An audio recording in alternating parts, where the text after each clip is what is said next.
Hello! We are live. We are live. Welcome to Ian and Kyle Mangle the English Language, or fixchat.com, or Ian and Kyle Play Versus incorrectly. We're starting a little early tonight, and that's on me a little bit. Kyle was able to accommodate me today, and I'm between projects, so I was really bored this afternoon, so I pestered him until he agreed to start a little early for me. There it goes. Oh, you're not late at all, even. Yeah. Well, it's early for us. We usually don't kick off till 8:30, and sometimes we're late when we do that. 8:30 our time, of course, which is much later for our legions of fans, both of whom are now in the chat. Yep. 100% of our fan base is present in the chat. Well, that may change today. I have some news. News? Yeah. So I noticed that Twitch finally added as a video game you can play, the Marvel card game, which is actually the video game adaptation of the game Versus system. Really? So we are now, if I did it right, we are now streaming, technically, something that people can find. Whoa. We are streaming, Marvel the card game. And we will be, of course, doing that momentarily. So we might be discoverable. Also, whilst I was mucking in the Twitch settings, I noticed that you can set up some groups to which you can stream. And I don't even know what that does, but I set us up some groups. We are now streaming to the tabletop gaming group. Oh, okay. Whatever that means. And we're also streaming to the game developer group, professional game developer group. Oh, that's great.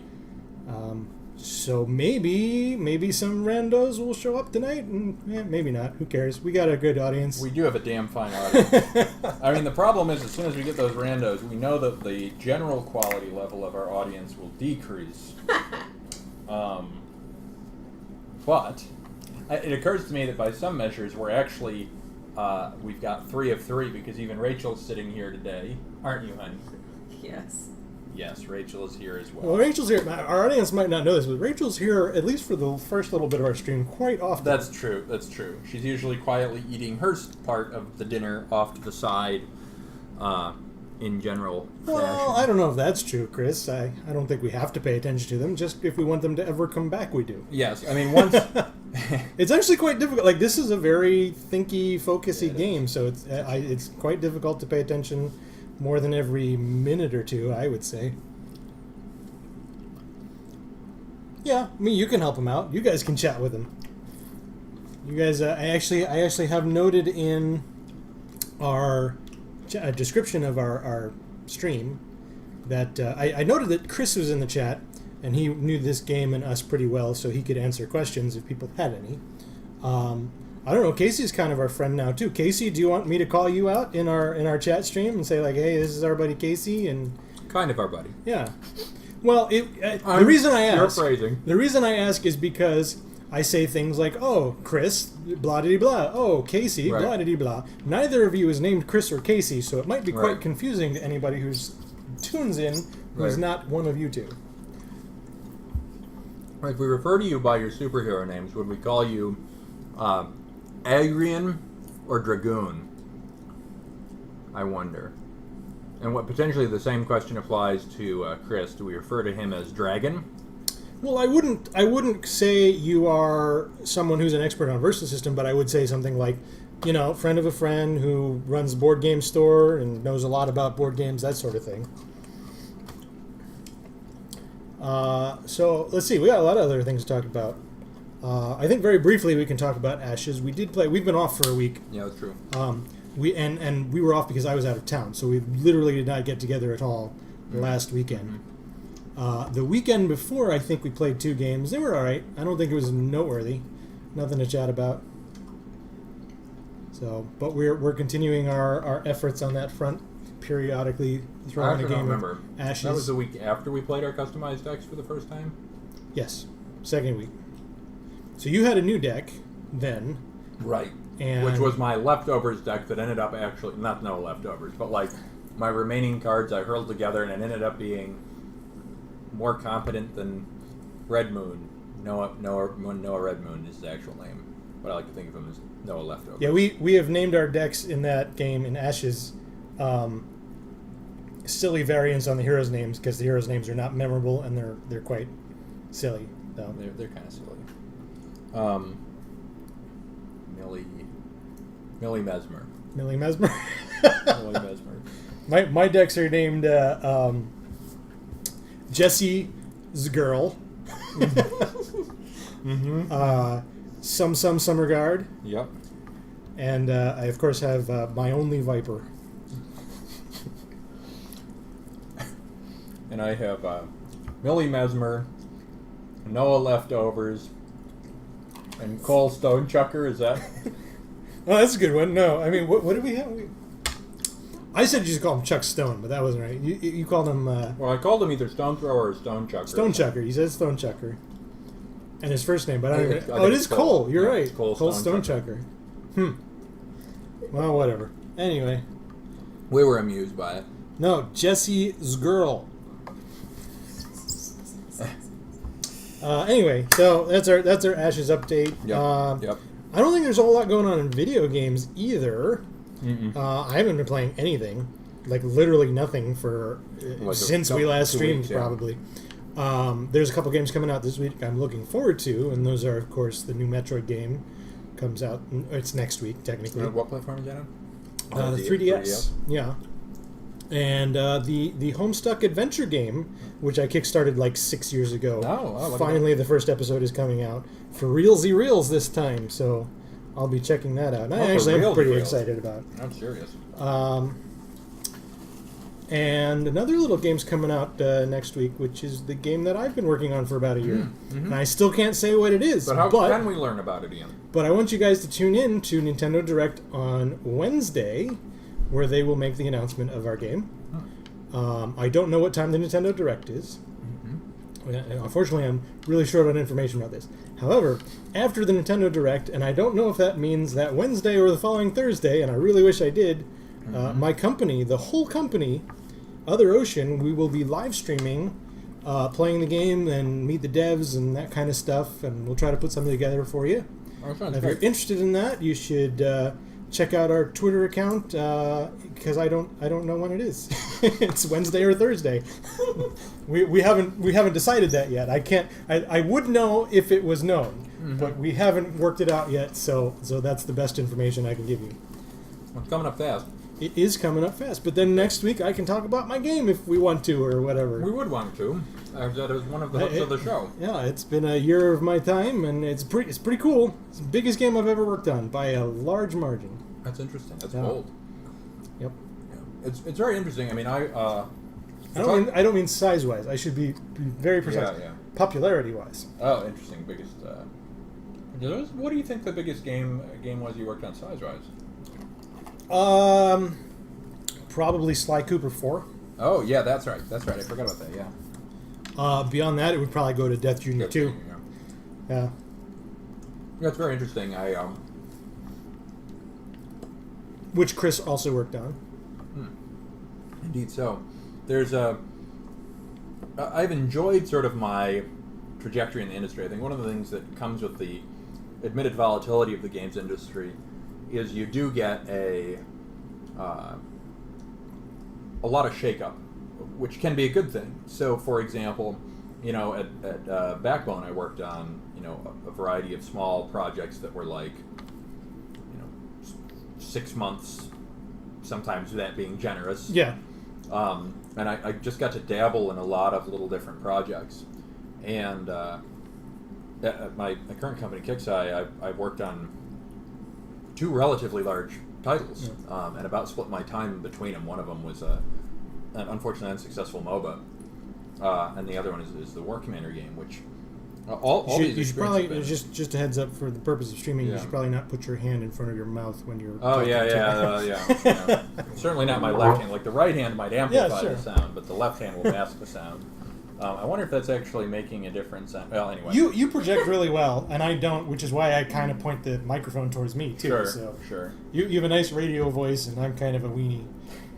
I actually did one of the things that I did this week that was kind of interesting is I'm trying to engage the community a little bit more, the community of the game I work on, because the game I'm currently working on actually has a pretty sizable fan base, which is it's interesting, like an active fan base, which is enjoyable.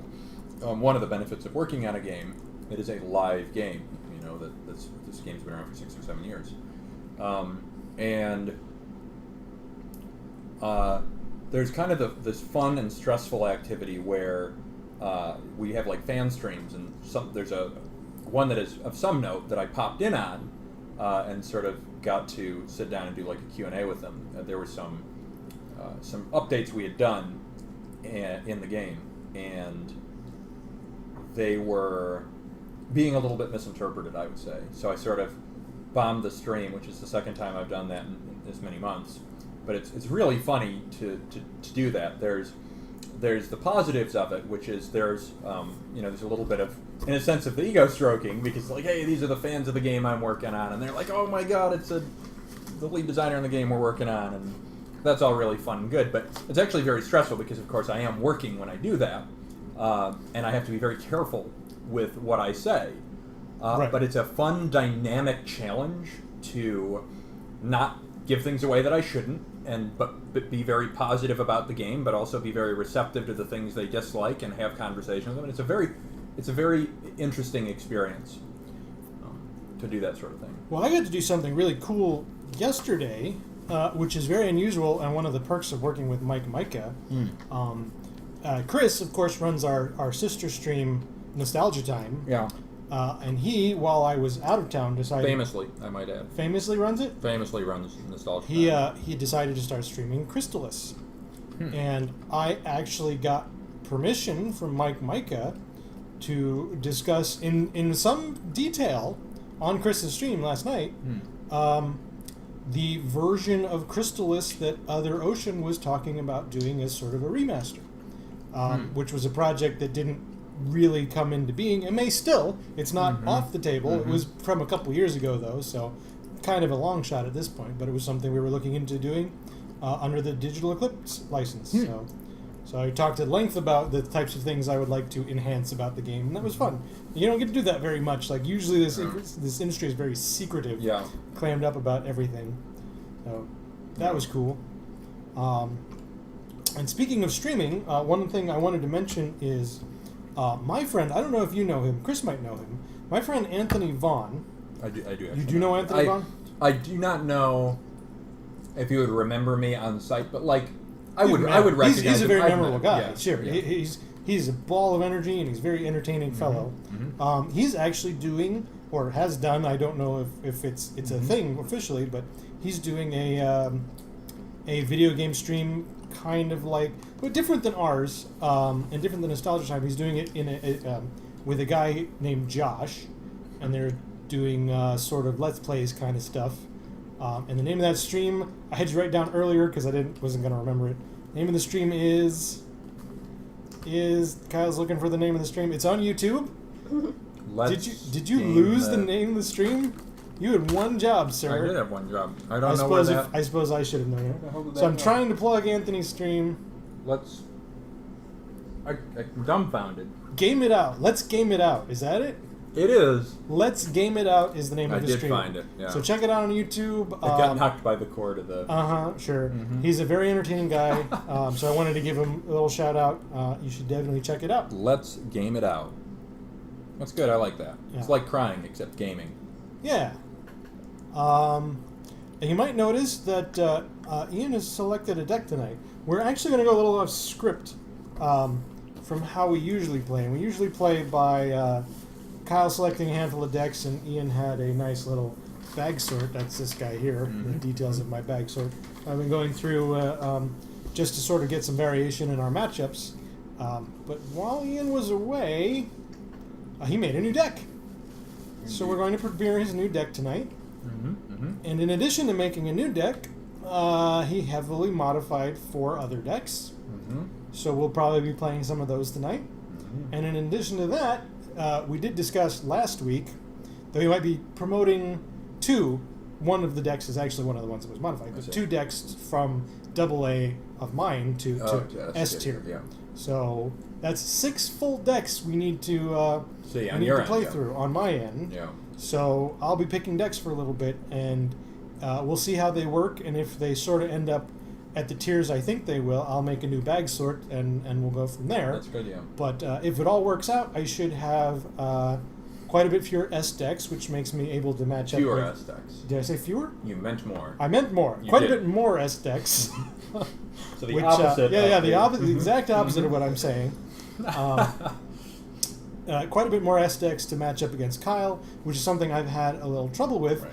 and we've been having a special trouble because They make me so salty. my S decks are so amazing. They're so that Kyle amazing, too amazing. does not want to play them anymore, or at least some of them. Well, in fact, many of them. Yeah, and I will say this: if you get enough additional S decks, then having the ones I really hate in the bag sort might make them palatable. Sure. Well, Spread the salty around. yeah, no, that's true. Except that all your new ones may be similarly infuriating. I will explain that in a minute. So that means Explain. I will have more S decks for Kyle to play against.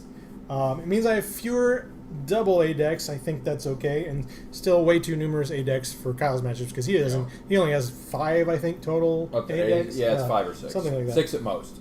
And I have 12. You have high number. But anyway, as per your what'd you call that? Your foreshadowing there. Yeah. This my new S deck. It may be a deck you do not want to play. I have 3 decks in front of me. I am betting that a couple of things are going to happen tonight. I don't think you're going to quit versus system forever. I'm going to bet against that. Okay. I don't think you're going to cry either. That seems unlikely. That seems more likely. The crying is a little more likely. I suspect from you something along the lines of, what were they thinking when they printed this card? Yeah, Maybe yeah. 1 or 2 times.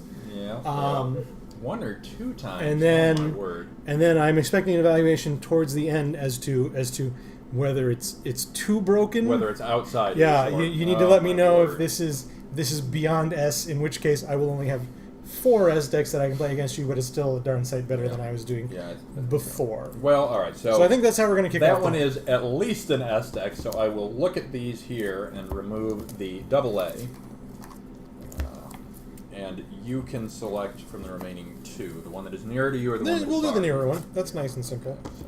Okay. So I hope I actually get a good draw, so I can I hope so too. sufficiently show this off, because I've been talking it up for weeks. You have. This is including for a minute or 2 just then on the stream. Yeah, that's right. All right. Well, let's play some Birds of System incorrectly. If I get the cards right, it's going to be bad. Yeah. Well, but as we know, one of the big questions and one of the big things that separates an S deck from a AA deck, in my view, has always been 2 things: the reliability of the deck to achieve its craziness. Yes. That being one. And the other is, when it doesn't achieve its craziness, what it has around that craziness. Because AAs, I think often, not always, but often have really incredible, terrifying things that they are not very consistent with. I don't see a lot of the dice that we usually play with. That was a good live up to the stream moment. Very guttural. We are supposed to be mangling the English language, right? Well, I have thrown a card. You have thrown a card. Gambit. I know who you are, Gambit. I know who you are, Gambit. You sounded like Solid Snake.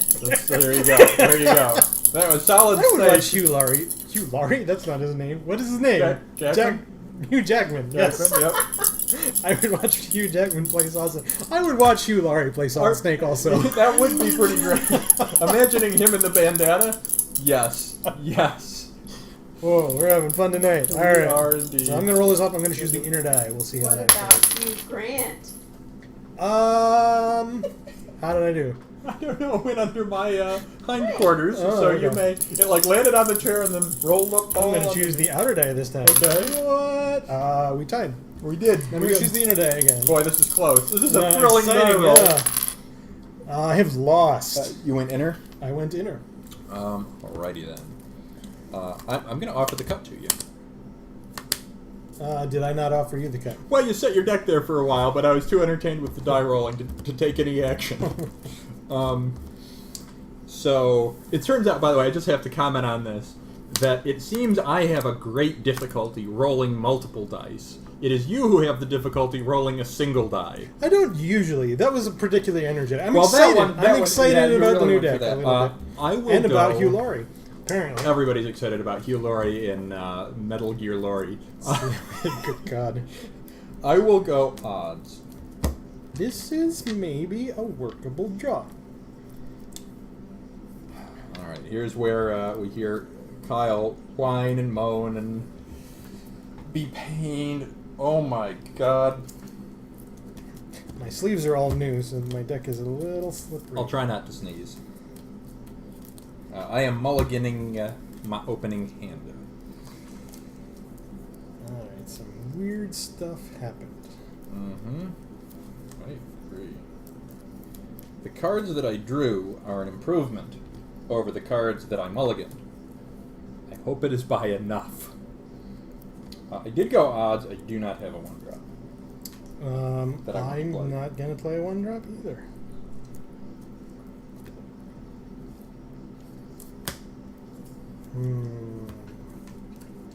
Alright, I need one more thing and then this is golden. You went odds, you said? Yeah. Okay. I will be recruiting. Excuse me, I have something weird in my throat. I will be recruiting. You should get it out. Yeah. Sasha Bordeaux. What the? Sasha Bordeaux gets +1/+1 while equipped. Also, night team attackers I control get +1 attack. I will then recruit an Amulet of Naboo. The equipped character can be equipped with any number of Fate artifacts, and the equipped character gets +1/+1 for each Fate artifact I control and has flight and range. I will then be recruiting a Helm of Naboo. What? The equipped character can be equipped with any number of Fate artifacts and gets +1 attack, and gains the identity Dr. Fate. When the Helm of Naboo comes into play, draw a card for each Fate artifact you control, then discard a card for each card you drew this way. So that is 2. This is a very odd thing you are doing. I think I'm going to... Whoa, that's a tough choice. I think I'm actually going to do this. So, Sasha Bordeaux is +1/+1 while equipped. Amulet of Naboo gives her +2/+2, and the Helm of Naboo gives her +1 attack. It's a And very she's big Sasha also Bordeaux. Dr. Fate. Huh. It's +1 attack, right? Yes. So she's +3/+2. No, she's +4/+3. Right on. Okay. I do not have a 2-drop. Okay, well then Sasha Bordeaux. Maybe for 6. I think it's 6. 7? Might be 7. Yeah, I'll hit you for 7. Yeah, that's a good face. I'm still above 40. It's fine. I pass.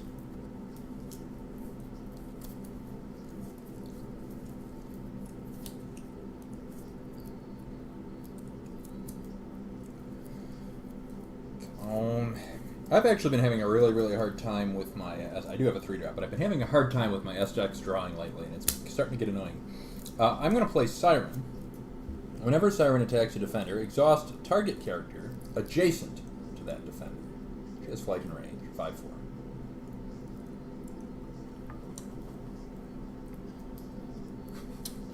I'm going to choose Well put, Chris. to do this. Interesting. So I'm going to recruit another Helm of Naboo on Sasha Bordeaux. Get some more deck cycle. Okay. Doing that to draw 2 cards and then discard 2 cards. I'm with you. Well, that's not what you wanted.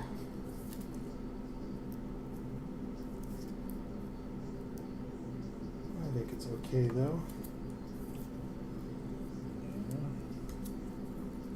And that's all I'm going to do for now. Alright. What is your defense? It 6? should be +3. Yeah, it's 6.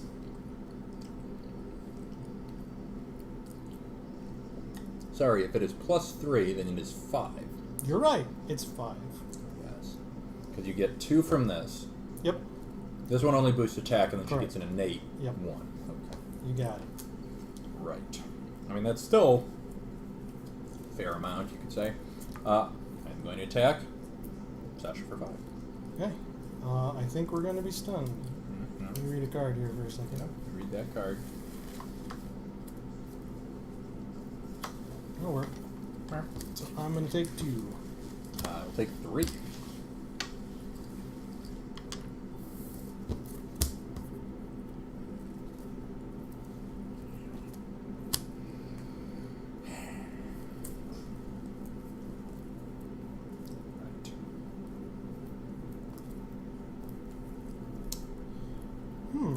Actually, my draw is not working exactly right, so I'm having to wing it a little bit. That's alright. It is your initiative. Yep. Well, I guess we'll commit to this strategy then. I'm going to recruit the Punisher. The Punisher can be equipped with 2 equipment. While the Punisher is equipped with more than 1 equipment, whenever he stuns a character, KO that character. Your deck is strange. I'm also going to recruit the 10 Rings. A deck can have up to 10 cards named the 10 Rings. Equipped characters can be equipped with any number of the 10 Rings. Equipped character gets +1/+1. Huh. What the heck? So you can have up to 10 of that card in the deck. Mm-hmm. What set is that from? That is from a set called Marvel Equipment. It was a convention exclusive. Whoa. That's pretty nuts. That's a pretty nuts combo. Oh my word. Huh.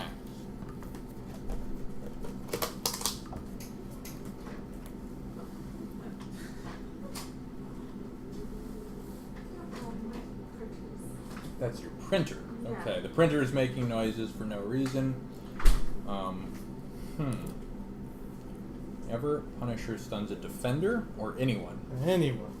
Holy crap.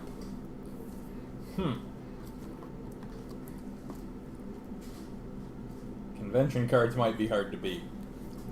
So you are a 10/10 with Punisher. Each of the rings gives 1/1. Mm-hmm. Jeez. Anyone. Chris is Just laughing. bonkers. I remember Marvel Overpower was the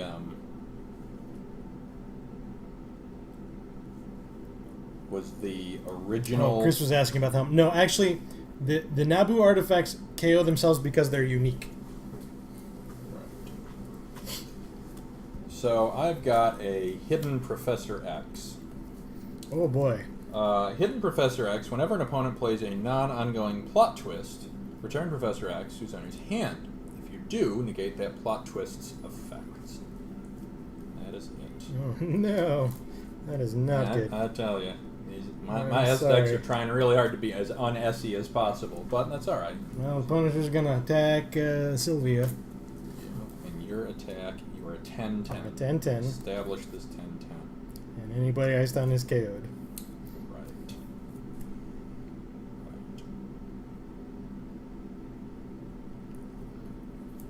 So I'm going to play Captive Audience. Target character gets +1 attack. This attack. I will choose Siren. Okay.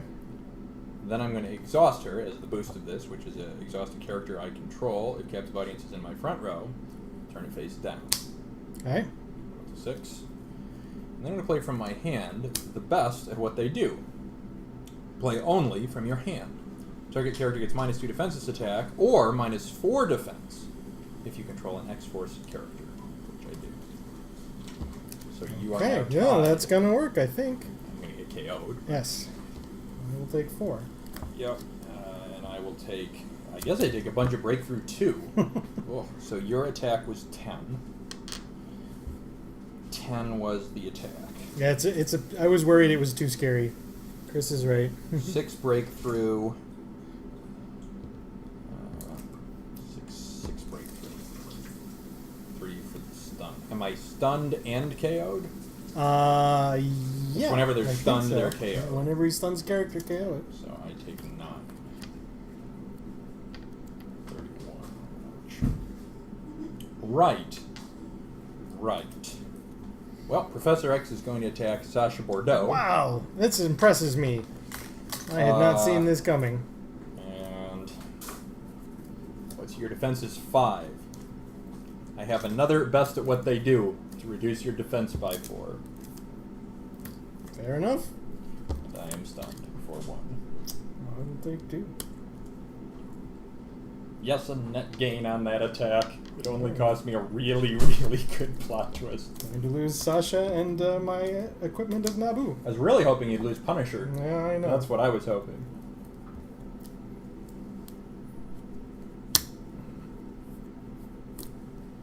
Right.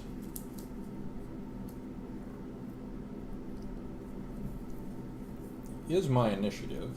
I am going to recruit Cannonball. Whenever I play a plot twist while he is attacking, can't be stunned this attack. Ooh, that's a good one. That's a good one. That might change what I want to do. I think it does. It does. I'm going to do that.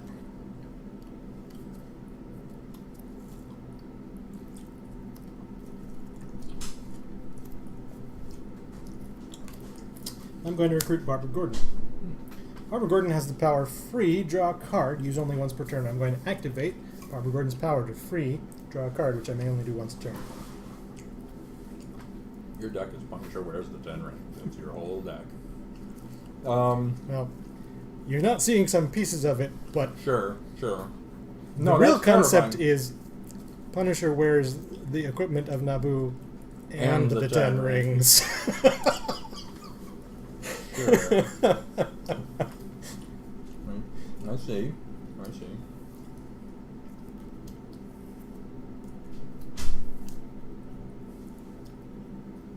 Okay, Chris wants you to read Professor X for him. Yeah. Professor X says, whenever an opponent plays a non-ongoing plot twist, return Professor X to his owner's hand. If you do, negate that plot twist's effect. I'm going to attack Punisher. Mm-hmm. I'm going to play Captive Audience with the boost. Do you have to activate Professor X to use him? I do not. It happens Just automatically.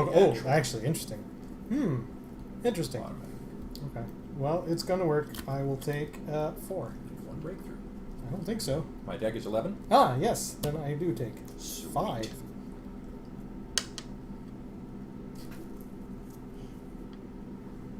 Son of a gun. I'm going to activate Barbara Gordon to play Invasion Plans, which is negated. Yep, that's true. I'll read Invasion Plans. Yeah, you should read. Play only during your attack step to play exhausted character you control. Draw 2 cards.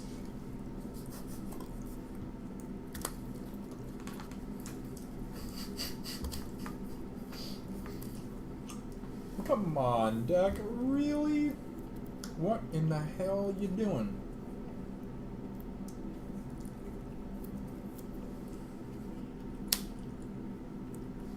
I would like to activate free draw a card. Yeah, that's a good plan.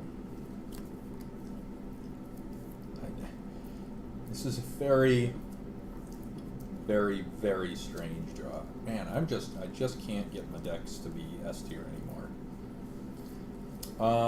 It is your initiative, however. Okay. I'm going to do several things. Okay. First thing I'm going to do is I'm going to recruit Dr. Fate to my concealed area. Yep. Dr. Fate's powers are other characters I control get +1 attack for each equipment equipped to Dr. Fate. Okay. it's Equipment equipped to I Dr. control and cards in all of my zones have concealed optional. Sure. Equipment cards in all of my zones. Sure. Then I will flip Dr. Fate's tower. When you flip Dr. Fate's tower, you may discard a card. If you do, search your deck for a Fate artifact card and put it in your hand. And shuffle your deck. I'm gonna go get me another Helm of Naboo. Yup.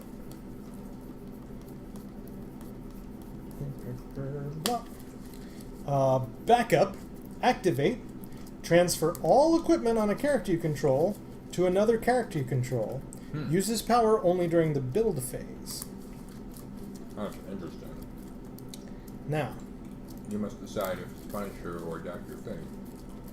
do I transfer the 10 rings to Dr. Fate now during the build phase? Equip the Helm of Naboo and hope I draw an equipment for Punisher? Or do I just stick the helm on Dr. Fate, deal with the fact that Punisher is only a 10-10, which will be 11-10 when I do? I think that's the right choice. It makes the transfer more difficult later. Yeah. Tell me again what the helm does.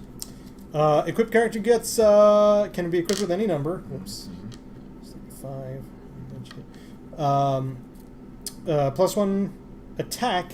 The identity Dr. Fate, when it comes into play, I draw a card for each Fate artifact card I control, and then discard a card for each card I drew. Gotcha. So we're going to stick that on Dr. Fate. Sure. And then I will draw a card, and then discard a card for each card I drew. Right. Yeah, right. That's 10 rings. Right. So you're in a 12, 11. Yep.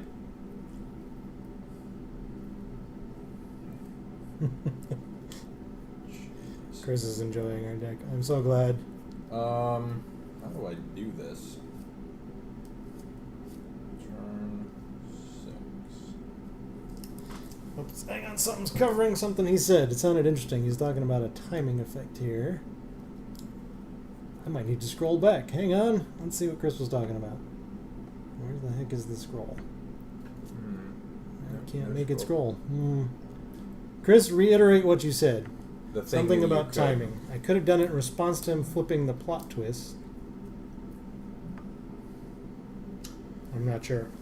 I wonder if it's you can pop Professor X to prevent me from using him for the boost, maybe? I don't know. I don't know how boosts work in terms of pay. I think that's see. it might That's be what he's going for. simultaneous. I get it. Yeah. It might be That makes simultaneous. sense. I don't know though. I have a choice to make now, and it's a damned awkward choice. So Punisher is still Mr. KO. I might needed some of your help. There's some interesting card interactions in my deck by itself, which is the rules specifically lay out how to transfer multiple pieces of equipment, which is important. And what the rules state is that they all transfer one at a time. But I'm not sure who gets to pick what order. I would assume the controller of the effect. If would that make is good so, choice. then I can do just about anything with Dr. Fate's Tower. And if not, I might have trouble pairing up the 10 rings and the Naboo equipment. Interesting. What would be the restriction that Well- you're afraid of? So the only character I have who can be equipped with 2 equipment that are not all the 10 rings or all the Naboo equipment is Punisher.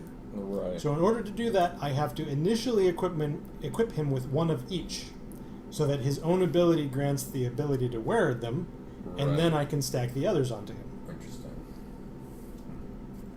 Boy, I gotta really, really think about what the correct play here is. Chris says I choose the order. That's good. 35 to 30. You can certainly KO somebody. Even if I bring out somebody big, you can actually, well, I guess you currently can't, you aren't teamed up. Nope. You probably wouldn't want to waste team-ups in that deck, but you might. So that you could, for example, team attack with Punisher and so on. So, like, you get over your defense with Punisher, you're going to have to swing with Dr. Fate. Which does hurt. I'm not supposed to need to team up. Right. This is not a very good draw, actually. All right. I'm glad that it's scary how anyway. do I behave here?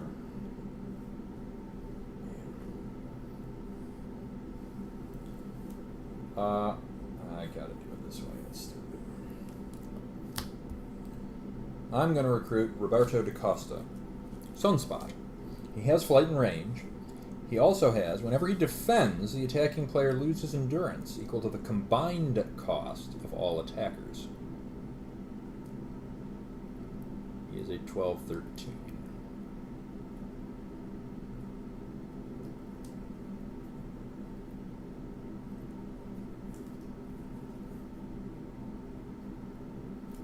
Boy, I wish I had that equipment. I wish you didn't get Sasha. You don't. If you didn't get Sasha, I I'd be know. in really good I shape. understand. I understand how that would have gone.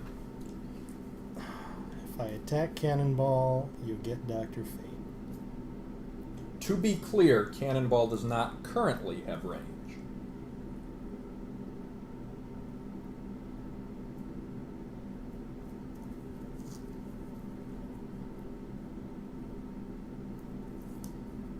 Sure.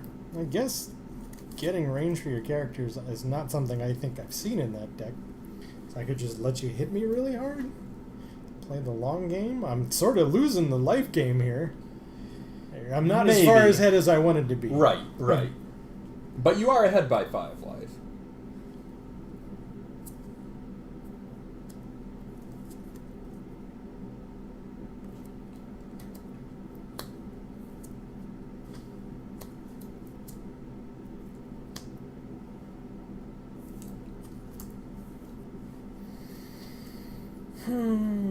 Can you KO in that deck? This freaking card, I have never played once. But I keep it in the deck for the day I'll play it. Mm-hmm. Just a general comment. You haven't played much of anything. All of your stuff's face down. That makes me very nervous. It's true. I think I have to pass. Fair enough.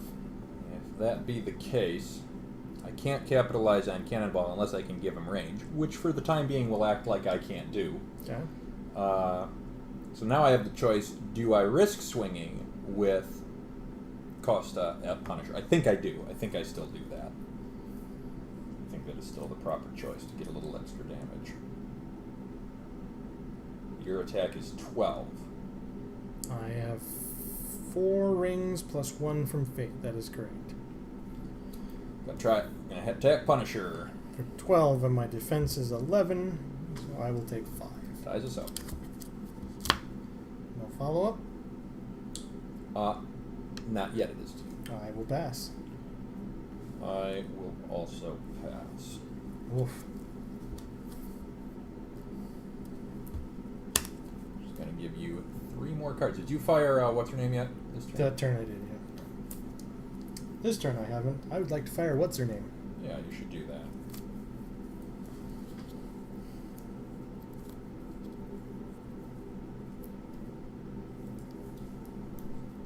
I'm gonna set this card. I'm just gonna set it here. It's in my row. When I start flipping stuff. I do not have initiative. Here's my initiative. So I gotta capitalize on this big time because you on 8 is gonna be a nightmare. I have a feeling. I have James Proudstar.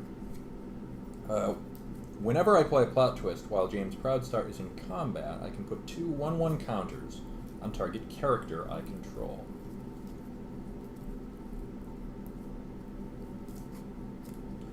And my formation will be...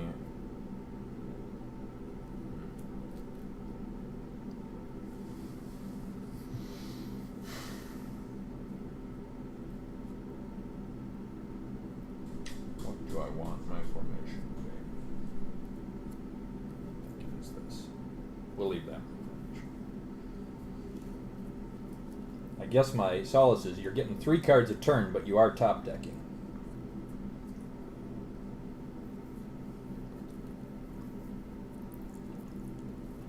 I'm gonna gamble. Oh God. Probably not a good idea. Heh. I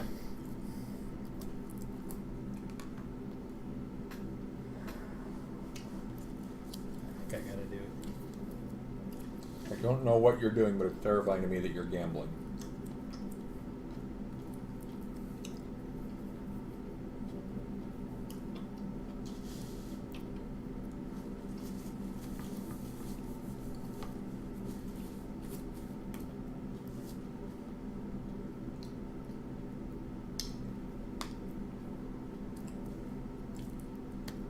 Recruit Apex. What is happening? When Apex comes into play, you may search your deck for an equipment card, reveal it, and put it into your hand, and shuffle your deck. I'm going to get... That's so annoying. Apex. It's Apex. Why? Why the cruel world? I think I'm going to get an Amulet of Notice.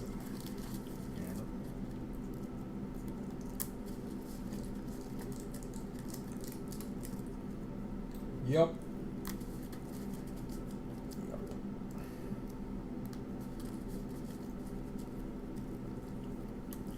That's the one that says I can't keep them straight. A lot of Nebu in Yes. that deck. Equipped character gets +1/+1 for each fate artifact you control and has flight and range. Right on. I'm going to equip that to Dr. Fate. Yeah. I'm going to put this here 10 rings on Punisher. No, that was part of your draw. Right on. So much equipment. Punisher is carrying a lot of rings. Carrying a lot of rings.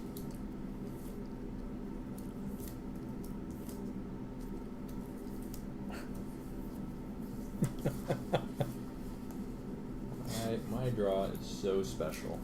I'm enjoying how much Chris is enjoying my deck. Yep.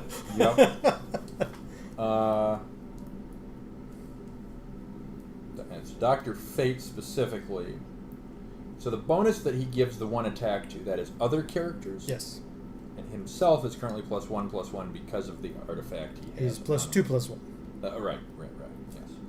I'm sorry. Or no, plus. +3/+2. Yes. Right. So, I mean, I'm going to attack Punisher with James E. James for 15. And then I'm going to flip up Captive Audience to give a character +1 attack for the turn. I'm going to select...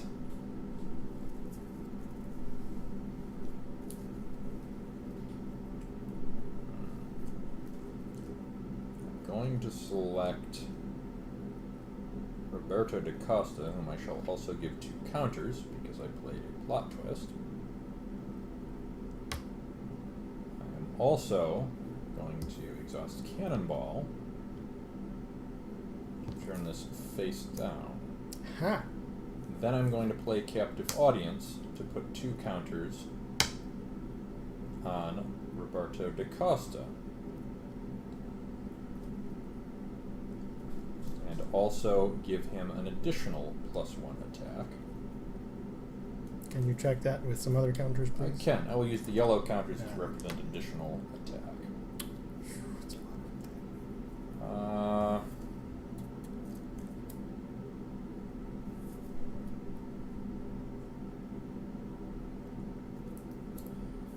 Yeah. I do think that is it. So far. I do have a Checkmate Armory.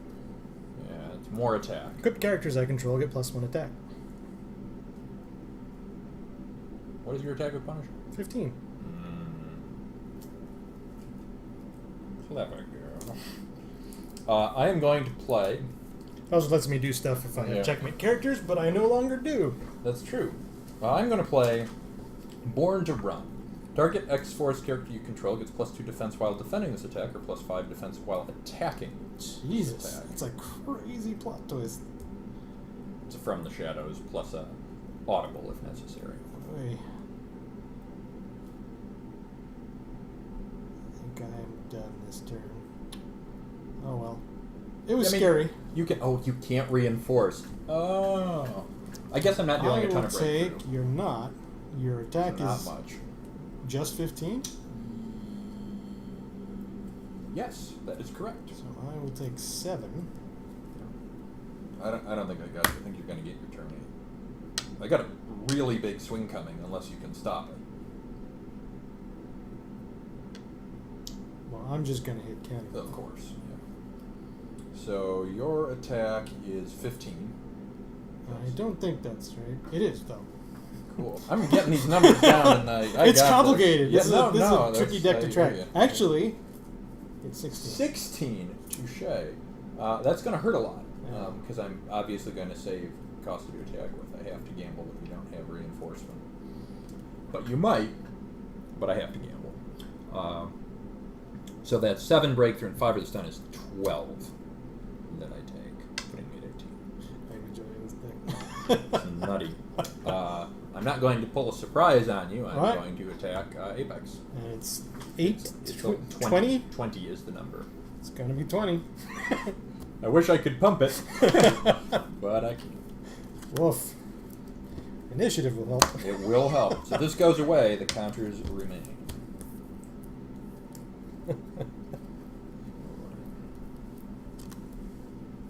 I'm just going to stack my plot twists that are spent here. I'm going to draw 3 cards if you don't mind. I mind a little, but we'll allow it. I'm going to draw these cards here. That's kind of funny.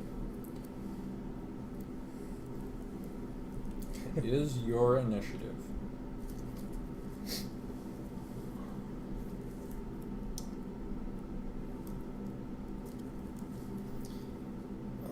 Do I go for broke? I think I do. It's turn 8. You're at 7. I'm at 18. This I'm is gonna it. put this here. I don't know what's going to happen, but it's terrifying. I'm going to recruit Sasha Bordeaux.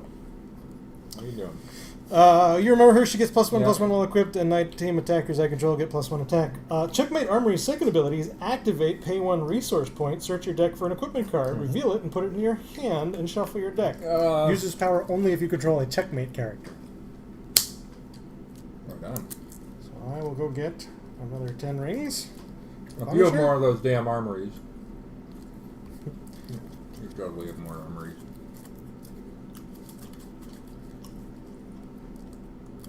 Oh my word. Your deck is preposterous. And then I'm going to put this here Cloak of Naboo on Dr. Fate. He's got all of them. Oh man. And he can keep getting more, right? Or No, that's they're it. all unique. That's it. They're The all only unique. thing That's I fine. can continue to recruit now is more rings. Could do worse. Good gravy. All right. You still have resource points. Is there anything else that has transpired? No, that's gonna be it. Well. Right.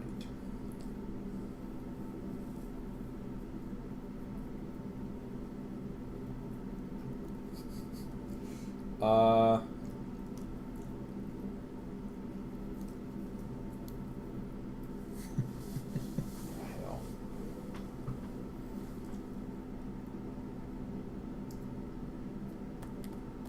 The other Well, thing why I put can down do, a resource? the other way this can go is if I can get the rings on Dr. Fate, then I can give everybody +10 attack. I don't like that. That's tougher to do. Well, you can transfer 'em I can all. transfer. I could do it right now. If he didn't have Boy, equipment that's- on him, That's I could eggs do in it one right basket. Yeah, that's real risky though, because then you're sitting with limited attacks, and at least now you've got two swings on the board, of which I'm sure you're accounting for there. Having initiative, that's a big deal. So I'm going to spend 5 resource points to recruit Hepzibah, now. Oh no, who will be concealed. she redirects. She's actually very interesting. She's one of my favorite characters. I just love her text. She's a 9/9, no flight, no range, concealed optional. I will make her concealed. She says, whenever a non-ongoing plot twist is played while Hepzibah is in combat, you may remove her from this attack. If you do and she was attacking, ready her. So she just voids an attack, Sure. which is delightful. I am then going to spend 1 to recruit Professor X, Mm-hmm. and an additional 1 to recruit Moonstar. Moonstar has activate return Moonstar to her owner's hand. Rally for a plot twist card 3 times, use only during the combat phase. And I go leave it like that. I'm going to review my cards here. So I What have do a I few. do in this situation?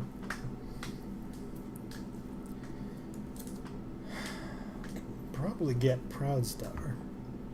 Is that the way to go? Do something safer. If I attack Cannonball, you reinforce. You can probably attack Punisher back with someone who can't be stunned by him, which is impressive, sir.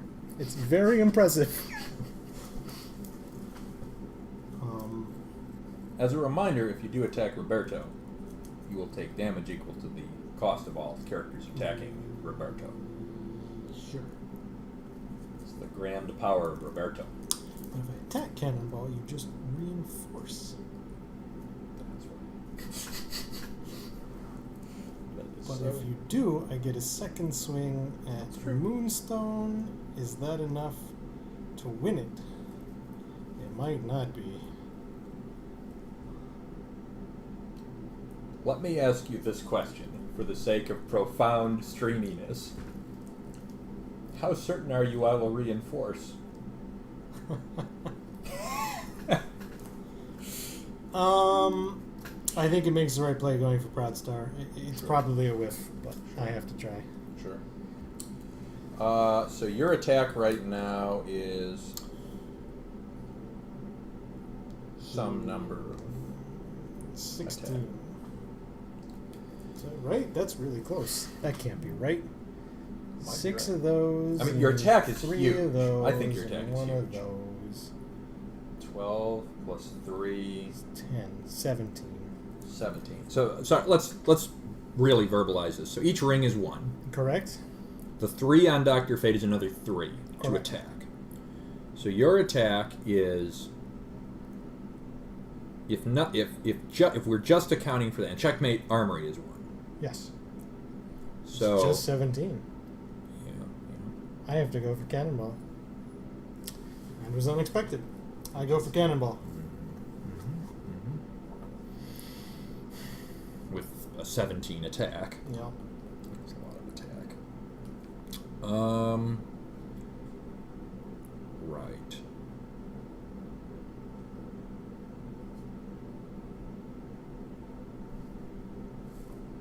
It's so much attack. So what's silly about this is I think the right play is to take it. Okay. That's weird. I do get a counter stun, is that true? Nope. Not No, currently. because you're +1 on quite a defense ways as well. off. Yeah. Not super far. Sure. I would not be shocked if you got the counter stun. Right. But currently you do not have it. 17. Jeez. That's true. It's not just plus attack, it's +1/+1.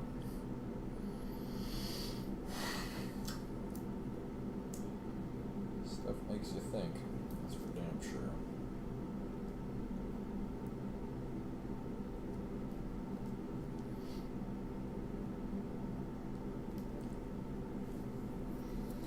Oh. I still think I take it, and it's stupid. Okay. Take All it right. and it's stupid. I will take it, and it will be stupid. So your attack is 17. I soak 3 of that. And then I take 14. It's done. KO. So I'm at 4. Right. I got this. I think. I'm surprised you're so confident. I'm not. It's a good I'm not bet. that confident. Well, yeah, confidence That's a is the scary wrong deck term. because Yeah. your draw was also bad. It was. And you're making up for it a lot better than I am. I got a couple of pieces that have helped me a great deal, but I have to think very, very carefully. So I think the next obvious play is I'm going to return it to my hand to rally for 3 black. Okay. Sure. This card, which I is a don't know why black you card. didn't reinforce. Oh, to do this. This card, 2 out of 3. This goes to the bottom of my deck. The other 2 to my hand. I will read them in case they are relevant. Sure. The first one, of course, is Captive Audience, which when played from my hand is only +1 attack. The other one is X-Men Don't Kill, which I can play only if I control an X-Force character. Next time target character would ready this turn.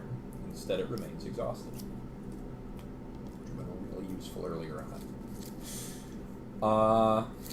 So now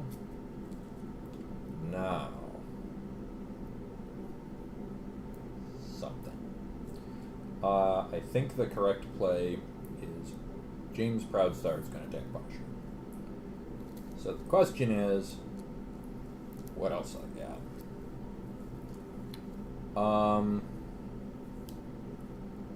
Your attack is still checkmate armor only when attacking, or all your boosts all the time. All So the you're time. still 17. Boy, that's a lot.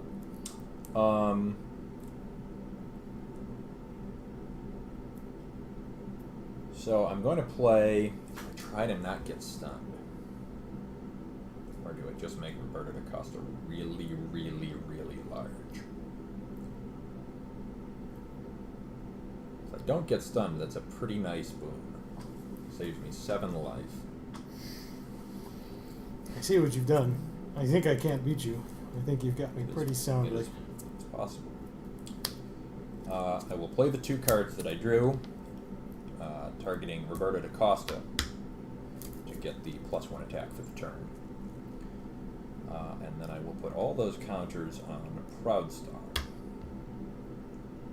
So he gets 2. Proudstar's power is he gives 2 counters whenever you play a plot twist while he's in combat?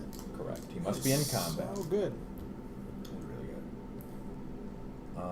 Like, I can see 1. That would Right. feel a lot better. Well, the 2's a reason lot. the reason I think they made it 2, and I targeted Punisher with the you can't Or, like that'll be like better. if he had worse stats, maybe. He has reasonable stats. It's average, 15-15. No flight, no range.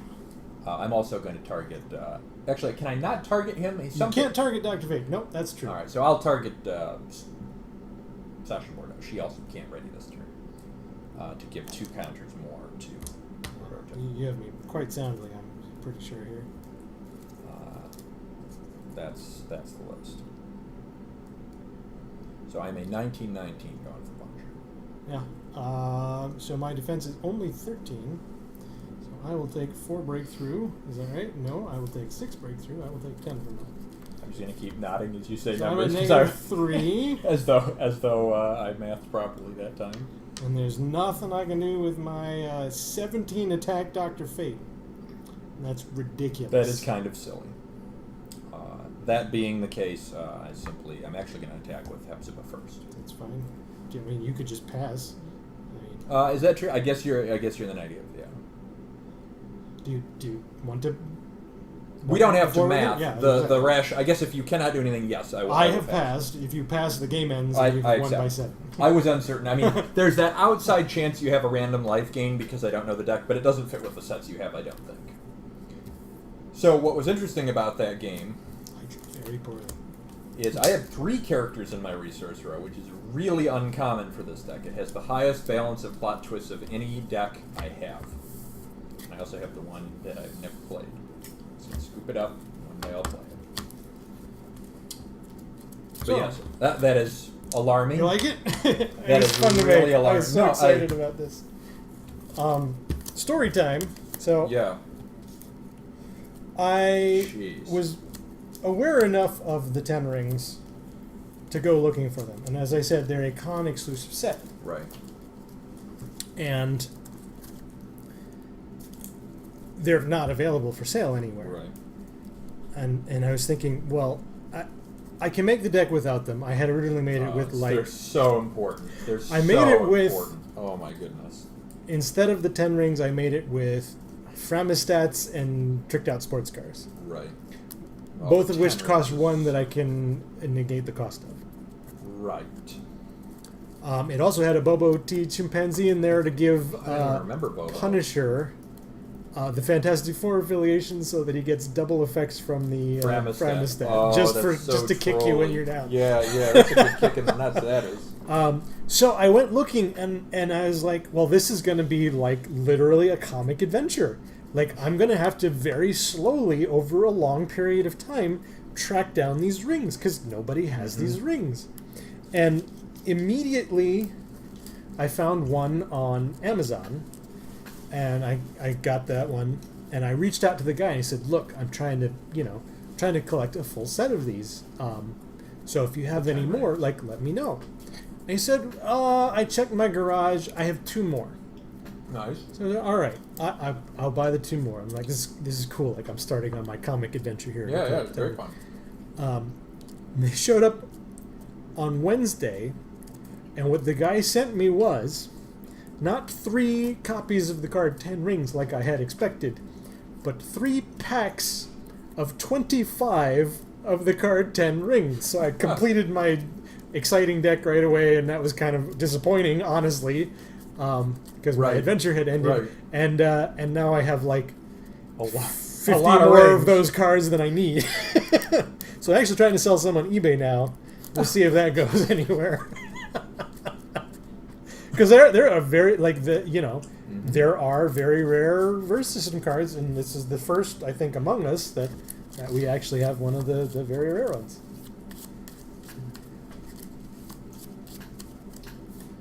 But the name of this deck is Punisher, Dr. Fate. And the idea is, like, I missed Barbara on 3, which is really important. And I missed Fate's Tower early, which is really important. And the idea is I'm supposed to put the Fate artifacts on Sasha and then transfer them to Punisher. Sure. And then Punisher starts with the Fate artifacts, and then I start putting rings on him or something. Right. And I actually have more tricks. I didn't reveal them because I didn't need to. Yeah, but I have more tricks to move the equipment around. Yeesh. I mean, that is a novel deck. I got to hand it to you. I mean, I didn't know that the 10 Rings card even existed. That's one of those things that once you know about, your brain can go on. But it's hard to imagine a better use than Punisher wearing a bunch of rings and a helmet and a cape. Right. I feel like Punisher Fate Castle. No, I don't know. Well, he was like we were laughing at the one. There was a weird crossover card in Legendary, where he was the Sorcerer Supreme in an alternate universe. Right. So it could be you could go that direction. Well, I'm just sort of pulling these out. We do not have to get moving on them yet. The thing that I was most worried about, and I forget if, I had Professor X. The only reason I was able to stay in that game was that I got Sasha. Yes, absolutely. If I had not pulled that off, and admittedly, I missed a play, right? I played Professor X instead of a 4-drop. I didn't draw a 4-drop.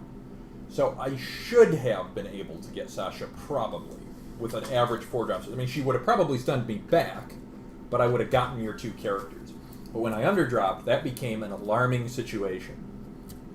And it was damn close on top of it.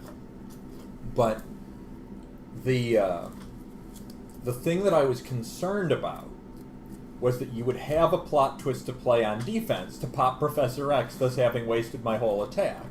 But I was noting that you were playing checkmate-oriented in equipment search, and most of that, not all, but most of that's location-based.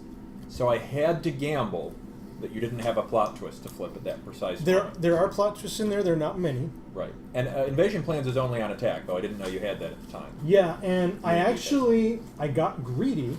I probably would have been in a better situation had, rather than attacking with Sasha twice, I just played Invasion Plans with her.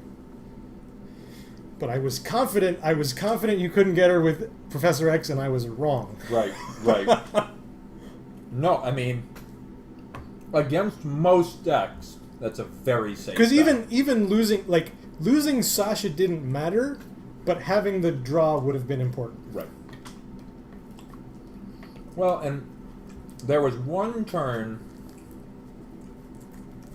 and we can look at it on the replay. So I think it was turn 6, might have been 6, where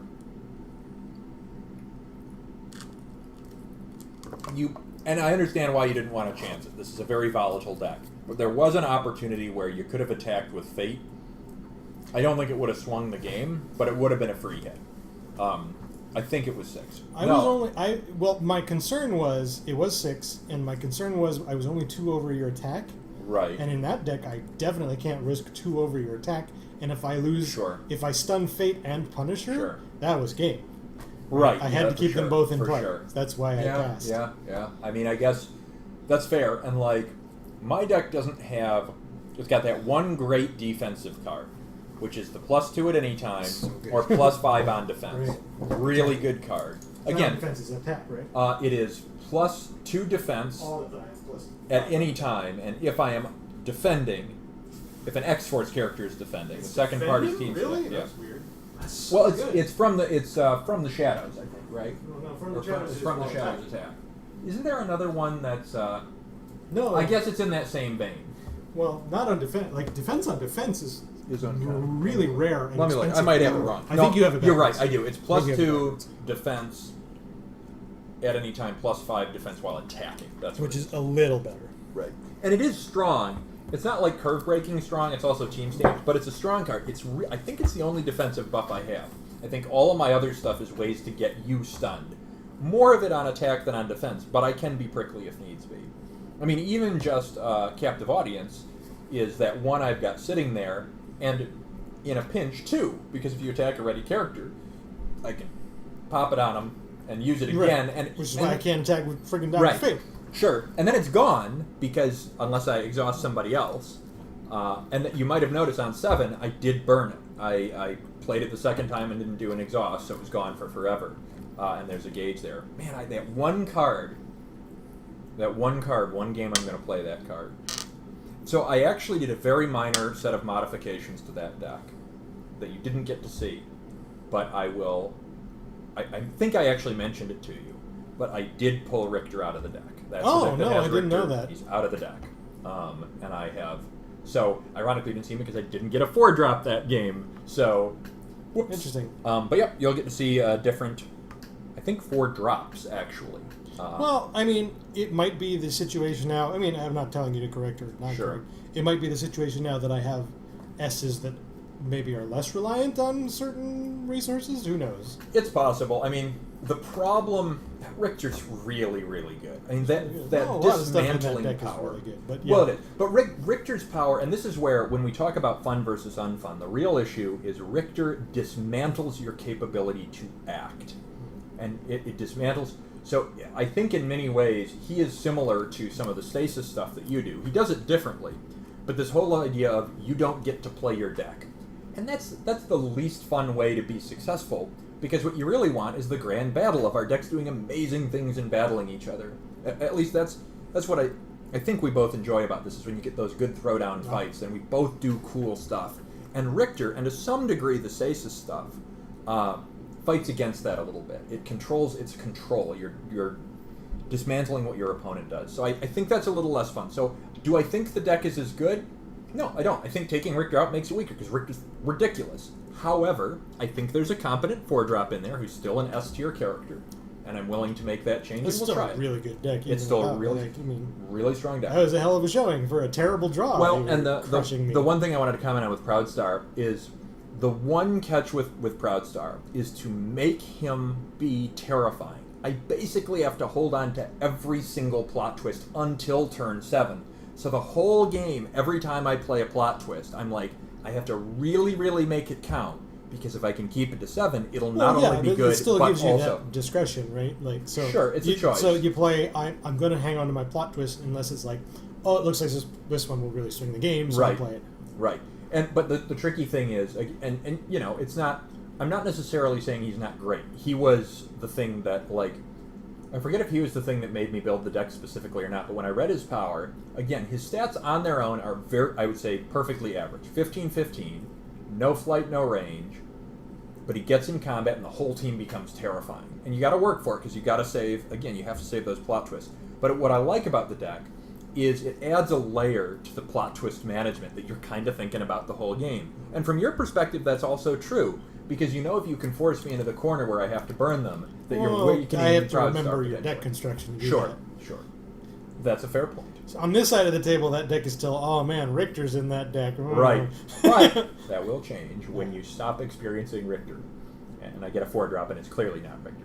Okay, so let's move on to our next game of the evening. I have 2 decks in front of you. You have 5 decks in front of you. I'm not sure how to handle this situation. Well, I would recommend you pick one of my decks, and then I'll tell you what tier it is. So the only deck I don't have in front of me is an A. Okay? I still would recommend you pick one of my decks, and I'll tell you what tier it is. And if it's an A, which there's only one of. Sure. I'm going to say, go get a damn A. You can handle that. That's true. That can be arranged. All right. I will select the white deck. The white deck. All right. This is going to be an S deck. Okay. I'm going to set these aside, and maybe we'll see them in a little bit. Maybe we should. I think it's likely. I mean, we started early enough. Though that was a lengthy enough game. That, boy, 10 rings. I want to get. I hope it happens. I'm going to keep playing it. I want to get both the Fate equipment and the 10 rings up. What'd you say about Dr. Punisher? It's Doc- Punisher, Dr. Fate. So like Punisher, Right, comma, Dr. That's like his identity Yep. is Dr. Fate. Mhm. Which is literally what happens when you equip Yeah. the Fate armor. Yeah, that's true. That is true. He gains the version or the identity. He gains the identity, Dr. Fate. Yeah. Yeah, that's very apt. That's funny. Sheesh. I mean, that is really, really a terrifying combo. When he has two is his wording that he can have two equipment, and when he does, he KOs when stunning? His wording is kind of weird, but it's Punisher can be equipped with 2 equipment, Yeah. and then separate paragraph. When Punisher is equipped with more than 1 equipment, whenever he Right. stuns a character, KO. That's good. That's good wording, actually, because it very much covers the weird Yeah. case. Because if it said when he has 2 equipment, Yeah. then that would not work with the 10 rings, because you'd get up to 3, and then it would be sad. A rare moment of, I think, excellent wording from Upper Deck. Alright. Jeez.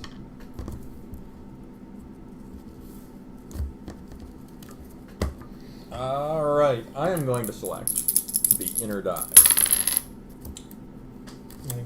No, you won. 5. Yeah, I did. What does this deck do? This deck does... That's interesting. That's a rare toss. We're going to do odds. By the way, my opening hand in that previous game, which I immediately mulliganed, was 3 plot twists and my 8-drop. Which is, to me, one of the funniest opening draws you can get. Just absolutely absurd. I had Sasha and 3 equipment. I'm like, all right, let's do this. Yeah, no, that's not too shabby. I'm gonna keep this. That draw is weird. It's okay. Okay. This might be. Let me think. What did I go? I went odds. You went odds. This might be the least modified deck. I am going to shift rogue. No, no. All right. What did I use? Did I use white? White. Doesn't matter. White's fine. Yep. So as a reminder, shift says that I can. It's a crazy power, but I may remove them from the game with shift counters on them, equal. Or no, I can pay resource points to put shift counters on them, and then when they have counters equal to their cost, I can make them enter play if I have resources equal to their cost. Yes. It's really intricate, and I did a terrible job. Yeah, that was a terrible. But it's still a complicated power. Yep. So she also has shift while Rogue is shifted at the start of the combat phase. Oh, She gets a counter. nice. Well, you should let me recruit. I'm not going to recruit anybody. That's- Okay, now it's the that's fair. combat phase. What? No! Haha, surprise! Get swifty, Chris says. That's interesting. That's interesting the way this is going. Yes. Yes. I agree. So I have initiative A. Sure, you're correct. I'm going to recruit Kelex. Keela. Kelex's power is free. Recover target stun team Superman character you control uses only during the recovery phase and only once per turn. Okay. Okay. That's clever. I really hope this draw improves soon. Well, yeah. I am going to put 2 shift counters on 7-drop blink. In which case, Kelex will hit you for 2. No, I've been attacked by Kleenex. This is unthinkable. There you go. That's what we're looking for. More like that. This has gotten very strange suddenly. Huh. It's your initiative. It is. Uh-oh.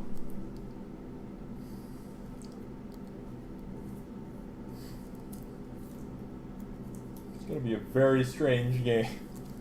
I'm going to shift Archangel with 3 shift counters. Boy, I don't need characters. It's going to be a heck of a surge. Yep. Okay. I'll be recruiting Superman. That's a Superman that hurts. That makes me very sad. Superman's power is, I may pay 1 endurance, and character cards named Superman are not unique this turn. He also has Cosmic. While Superman is attacking from the front row, he gets +4 attack. I will attack you for 10. Really sad.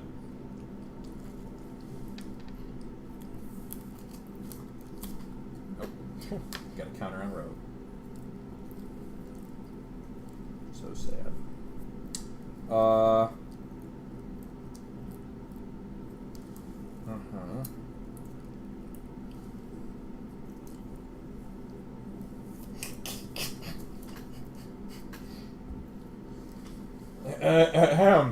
Ahem.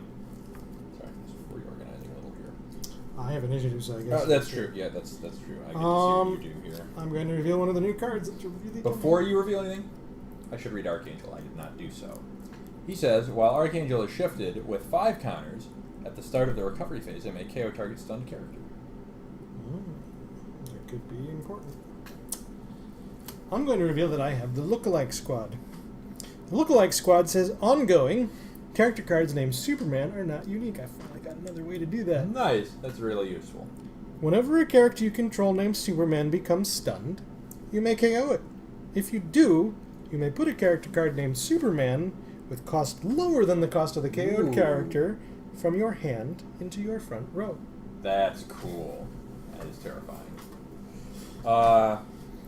It is still your initiative. I will then be recruiting Superman. Clever. Clever. I did not anticipate Superman. Superman's power is Cosmic Activate. Remove target Team Superman defender you control from this attack, and Superman becomes the defender of this attack. You're making faces at me. Are you formed? Yeah. You have initiative, huh? Yep.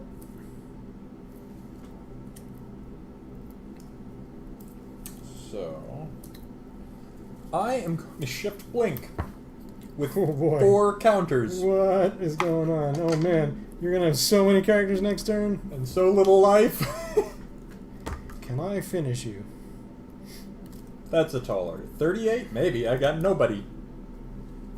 That would be sad and hilarious. I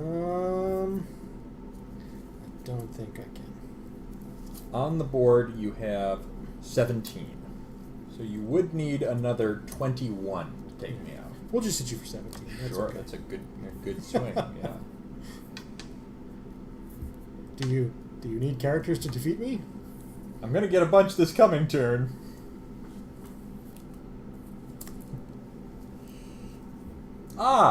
Drops lower than 5. How novel. Right.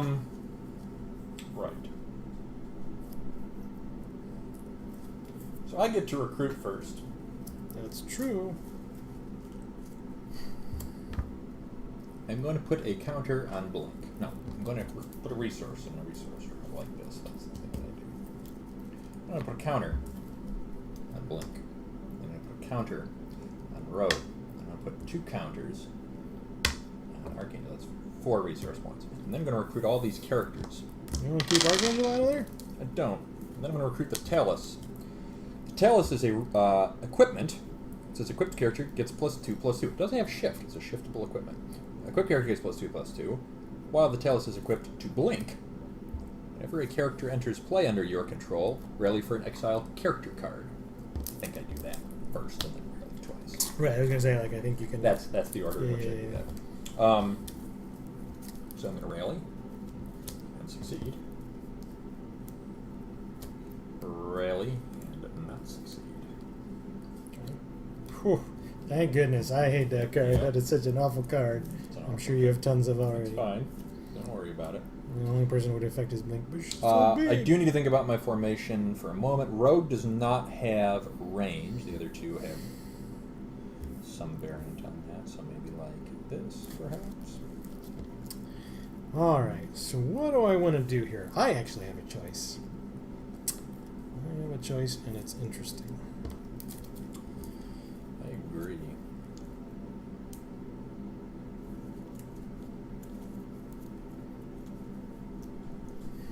Is it interesting? I agree.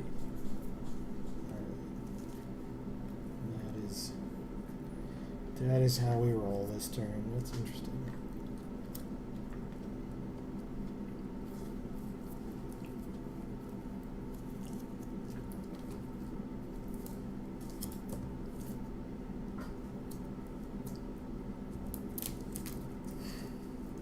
Interesting. Alright, well, it's just going to be Superman. Sure. Superman has invulnerability during my first attack and defense each turn. Right on.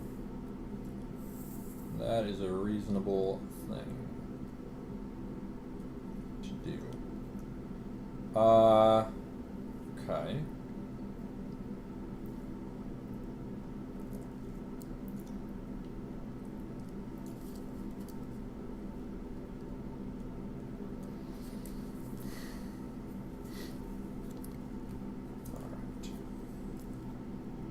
Dudes. A lot of dudes. Rogue is going to attack your 3-cost Superman. And she is a 10-8? Correct.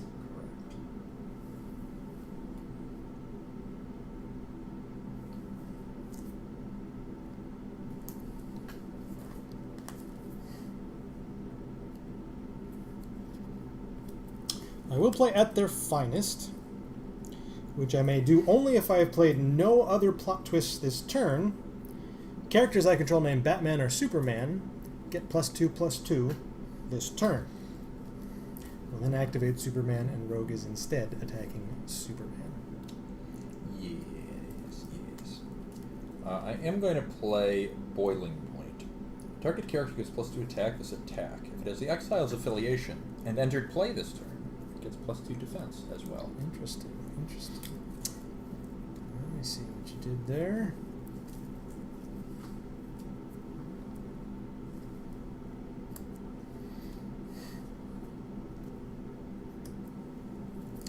Well, that could wind up being costly.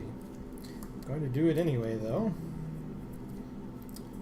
As an additional cost to play Man of Tomorrow, discard a Team Superman character card from your hand. I will discard Kelex. Oh my. Search your deck for a character card named Superman, reveal it, and put it into your hand. Shuffle your deck. Interesting. That's a different Kelex. It's fine. It's a different Kelex of the same cost. It's also fine. So now I have to choose. I am Swifty. I think I'm going to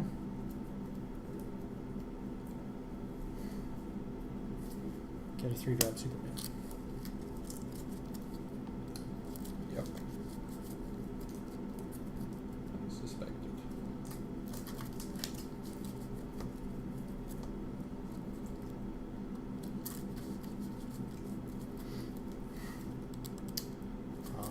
And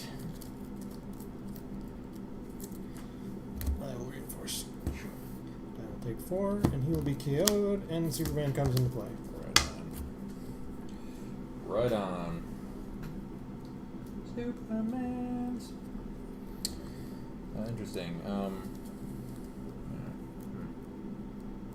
Yeah? What? I'm just trying to parse Blink's core power, which I read, but I'm going to read it again. Maybe I didn't read it. I'll read it. Whenever a character becomes stunned, any character, discard a card. Or, pardon me, you may discard a card. If you do, remove that character from the game, shifted with shift counters equal to its cost -1. Oh, so you might be able to fizzle that. Interesting. I don't think I can. Is that true? Well, this effect goes on the stack. Right. And then you can put your effect on the stack, and it interrupts my effect. That's true. Then he'd be shifted -1.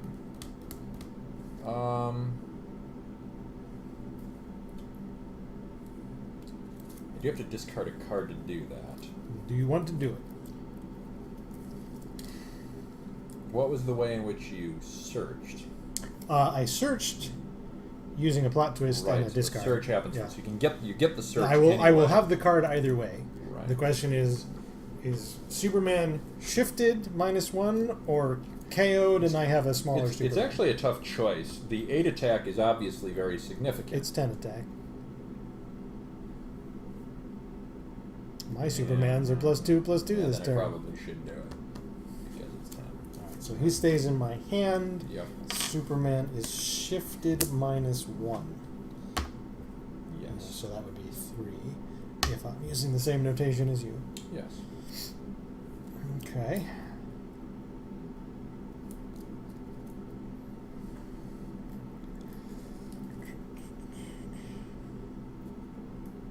I don't do that lightly because then it costs you 1 resource point to get a pretty good Superman back, which I don't like, but I think 10 attack is too unreasonable for me to allow. I'm going to go for Blink with 3-drop Superman. Oh my. I am an 11/11. Attack is 10, yes. Okay. I will play Soaring to New Heights. Target team Superman attack you control gets +3 attack this attack, and also +3 defense if you control Superman. Right, so you are at 13. 13 is the number. 13 is a big number. You are quite ahead of me.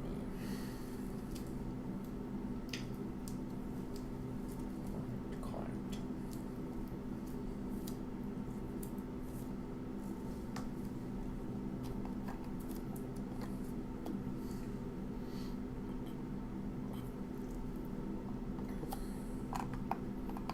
We do have another boiling point, which is +2/+2, so we are tied, and a power up.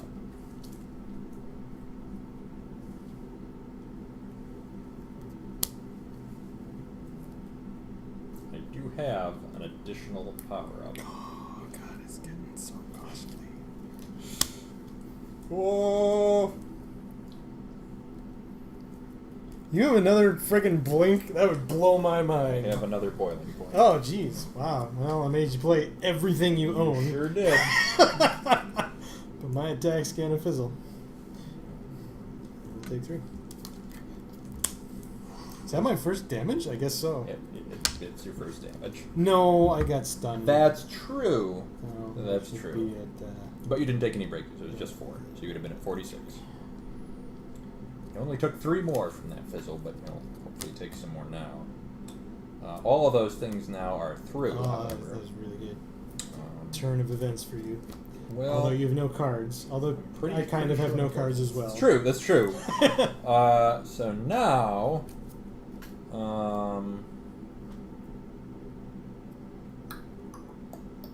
that is what it looks like to overcommit. I feel you.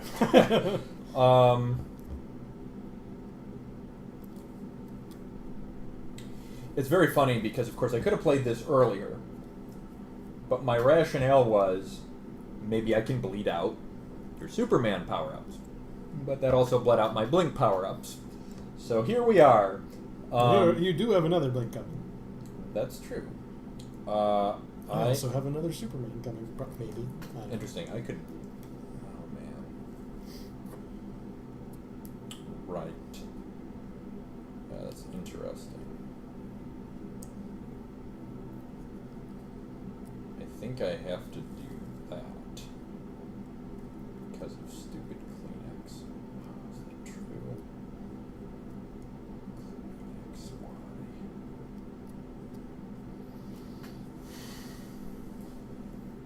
You get to How- shift Kelex. How gambly do I feel right now? I could do what is by so many measures the safe thing and start to push character advantage. Except that I have half your freaking life. That's really a bad position to be in when you are going to have initiative. You won't after a hit, though. Like, you have a free swing at me right now. Yeah. So you can make it 50% over your life, right? Right. I think the thing I have to do is I have to hit Superman. We are tied, Blink versus Superman. That's true. Currently. Yeah. How many cards are in your hand? 3. 3 cards. He's not invulnerable anymore. That's true.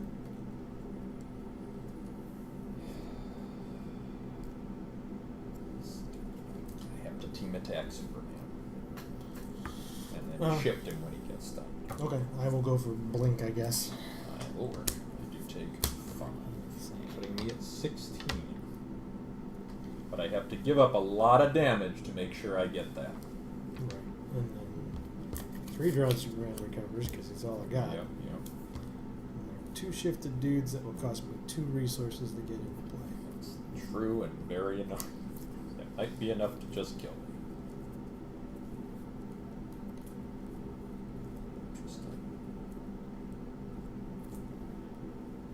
Interesting. Here's the funny thing. You are giving me Superman's counter back. Yeah. That's why I was so reluctant to do that. That's so funny. It's really frustrating. But it costs you resource points, so you're having to underdrop to do it. Who's initiative? It is yours.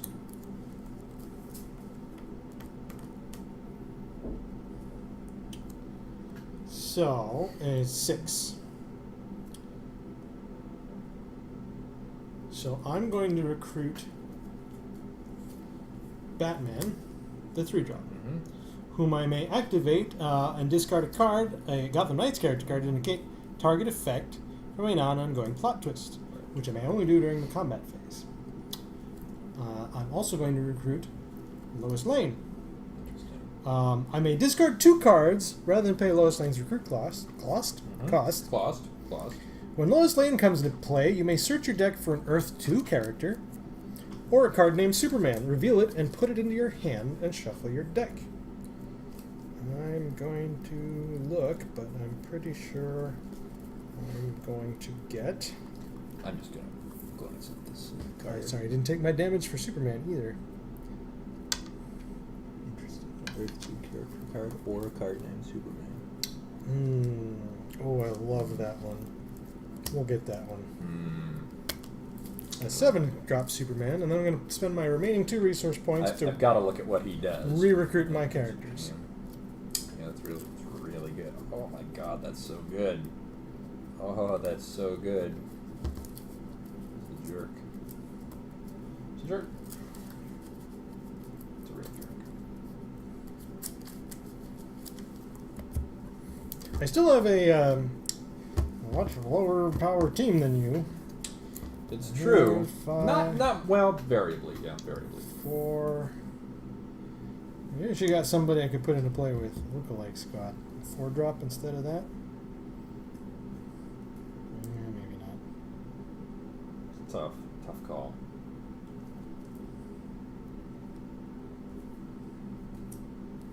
Maybe another 3-drop.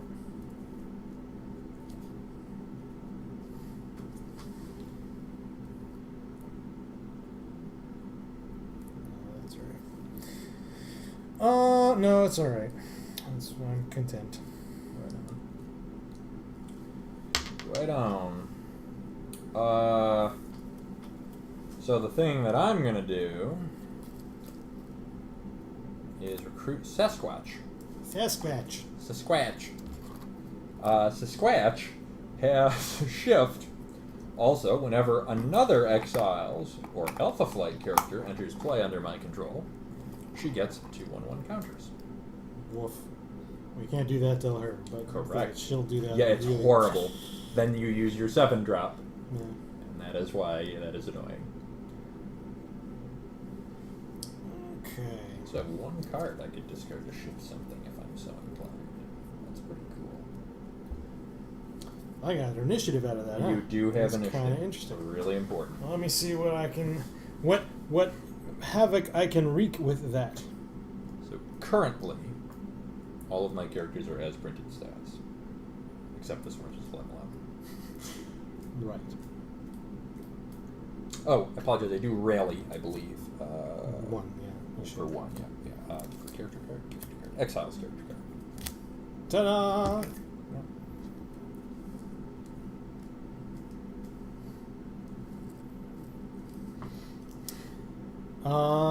Well, I have another at their finest. I was afraid of that. So I must attack. I think I have to hit Rogue with 5-drop Superman. So kind of weird. Yes. Yes, you do. That's kind of weird. It's a kind of weird. You're an 11/11. I'm not. That's More or true. less the way I take that.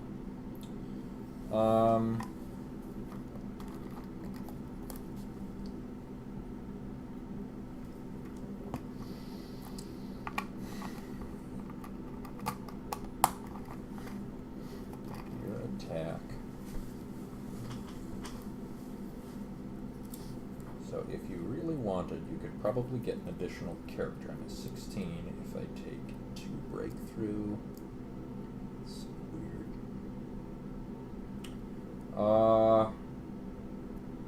I might take that. Yeah, wouldn't see why you wouldn't. It's only a couple points. I'm going to power up once Ooh. to make my attack also 11.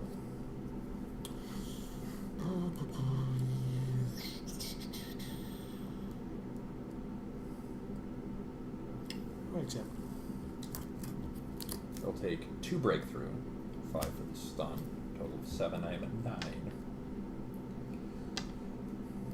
I mean, does he have to activate Fire's He power? does have to He does have to activate. Interestingly, I go for him. I'm going to attack him directly because I actually want him to be the defender to pull your attack from the table. I'll attack him with Sasquatch, who's currently at 12/12. Oh, I will reinforce, and I will take 4. Card is amazing. And him. Who's left over there? Archangel could be a problem. Archangel does have flight, which is nice. Why are you assessing that? What? Don't worry about it. Okay. Don't worry about it. I'm gonna pass. It's cool. Yeah, I mean, the correct play is I must attack 3-drop Superman with Blink. Sure. I will reinforce him. Indeed. I will take 3.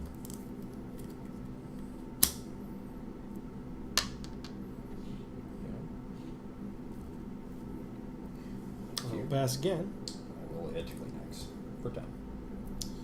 That's gonna do me 9.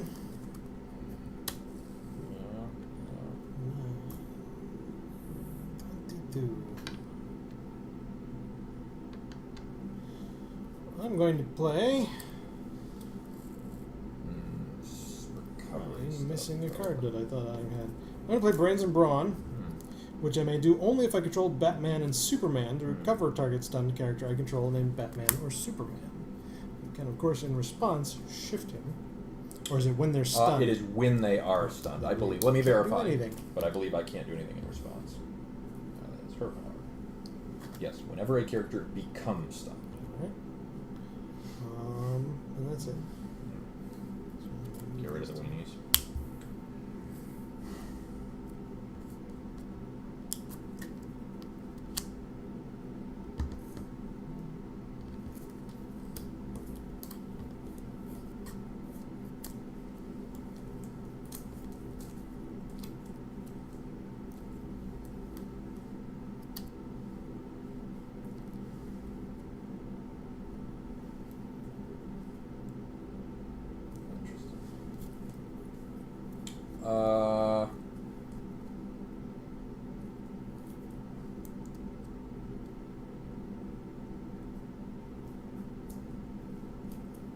It's my initiative, that's cool. We'll do, this? No. Yeah?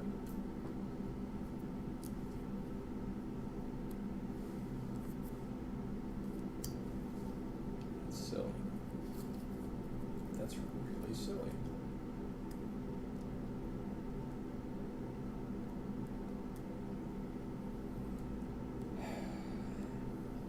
very, very weird choice about how I do this. Not gonna recruit Blink. Some choices. Blink makes your 6-drop so big. That's true. +2 for each or +1 for each? +2 for each. So big. Very big. Very big. So I will spend the 5 to bring out Blink, which does get rid of this Blink. And the Dallas, which is unfortunate. Blink says, when Blink enters play, remove any number of characters you control from the game, and then return them to play at the start of your attack step this turn. So first she enters play. Then I will remove these 3 characters. I will return at the start of the attack step. I will also shift Magnus with my 2 remaining resource points.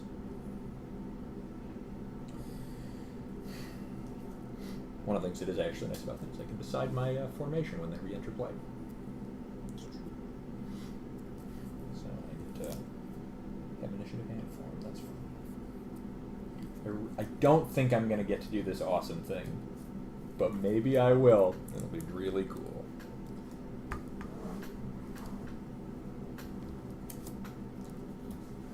And it would be awesome. How big is Blink? She is a 15-16. Big Blink. Big Blink. I'm struggling here. I'm not winning any games tonight. Well, I'm going to recruit Superman. No, I have 9 health. Yeah. Well, yeah, but you also have initiative. Right. And You have gigantic characters. It's true. One of whom you can keep from attacking. I don't think that would be a correct choice. Interesting. Right? Depends. So, I mean, I can keep somebody from attacking when you declare an attack. that's true, I suppose. Right. You go in the front. You go here. But if I exhaust my 7-drop, I think you have enough to kill me, and I don't have enough to kill you. That could be the case. But as long as I have my 7-drop, Yeah, you save your I thing can until I cause you declare an some trouble attack. at Yeah. least. Well, just evaluating.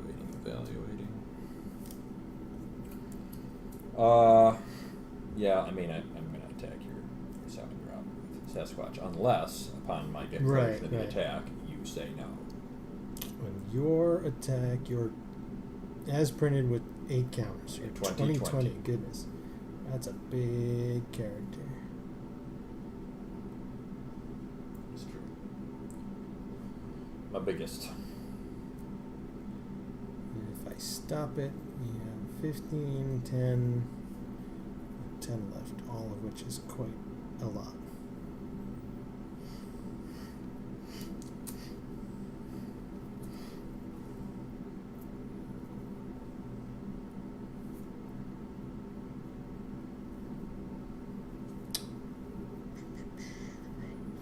I think I stop it. I think you're right. So I'm exhausted anyway. That's what it prevents me You, from no, it attacking. just prevents you from attacking. So Right, I I will would put presume it- you would declare the attack. You don't Right. exhaust yet. Right. So I do get to declare another attack, True. but you have stopped my 20 from attacking. Yes. I believe the next course is even with the invulnerability. I must attack your 5-drop with Blink Right. for 15. So I will reinforce. Take nothing. That's true. I no longer can pop him from play.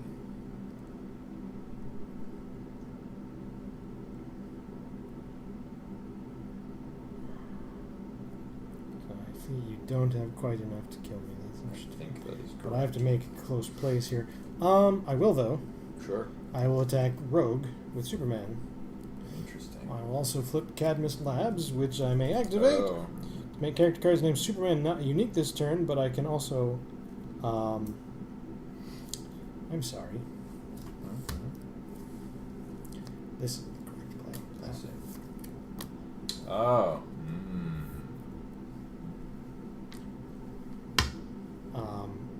Sure. Yes. Yep. So I don't do that yet.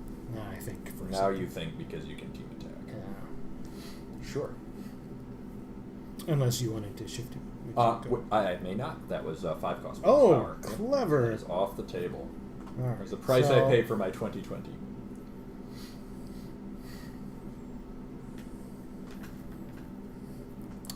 A 10-8 and a 10-9. I need both of your characters need to both. win. I'm not confident I can get both. Really hoping you That's can get both. sad.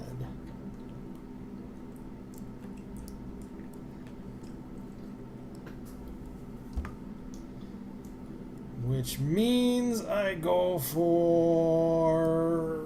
Archangel, who is the Yeah, he's bigger. with the 10 attack. Team attack. Sure. Right. Your attack is, as printed, 14. Yep. Well, I'm not going to be able to make 14. As it turns out, you still have Batman. What are the odds you can get somebody with Batman? It seems low, but it's not impossible. What are the odds you have 3-drop Superman in your hand? I will... that actually begs a question. I'm pretty sure I know the answer, but you do have to deal the damage to somebody, right? Yes. Okay. I will deal it to the one with the counter. And take 5. I will take 4. I will take 5, putting me at 4.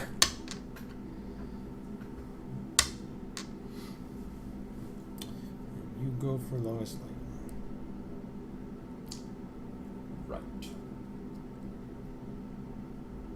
I can't risk Superman, right? So I must. Well, Lois Lane's yeah. a good hit anyway. Yeah, I'll do it. That's the play. And you takes 10. I will take 10. I'm at 8. This is a slugfest. Yep. I think. I don't. Well, I'll save commentary. You do have the initiative. I do have initiative.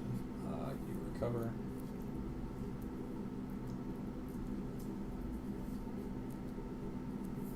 You think you have me? Is that where you were going with that?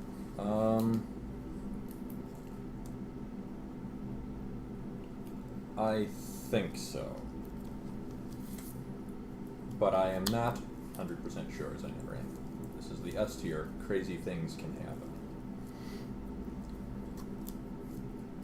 But I'm going to aspire to do the S-iest thing this deck has ever done. Wow. I'm going to recruit another Lois Lane Mm-hmm. to go get a 7-cost Superman. Indeed. I'll get the other 7-cost Superman. That's a fair choice. That is a fair choice. Whenever a front row defender an opponent controls becomes stunned, KO it. Right.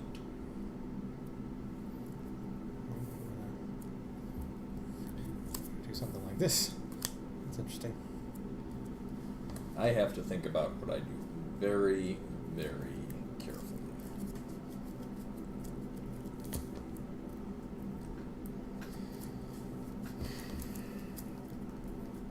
Put down a resource. I have 8 resource points. I could potentially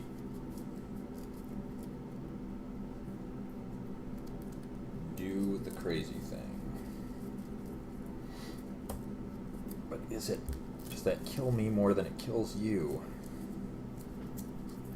It's so crazy, Ian.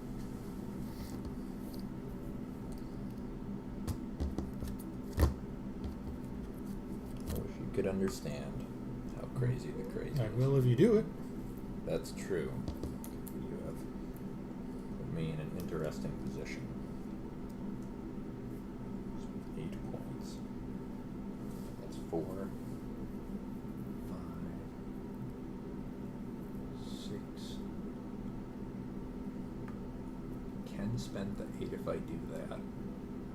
Now I need to math the other thing. Now I must math the other thing. I hope you enjoy this, because it could fail spectacularly. Well, if you have to fail. So 1, here's the other thing. The other thing I must math. 1, 2. I think that will all work. Oh man, I hope this.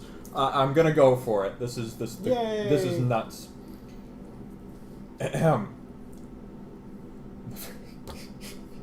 Sorry, this is. I don't Are you know. aware you didn't say a freaking word? out. I'm freaking out. I'm going to play Beak Saves the Day. Okay. Remove target Exiles character you control from the game.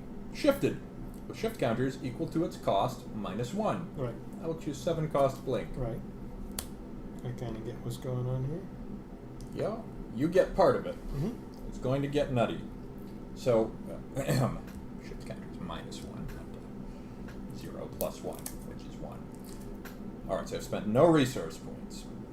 If I were to recruit both of those characters, that would take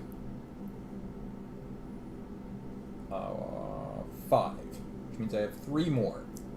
I'm going to recruit 3 cost Blink, who says, when Blink enters play, put a shift counter on each shifted character you control. 7. Okay.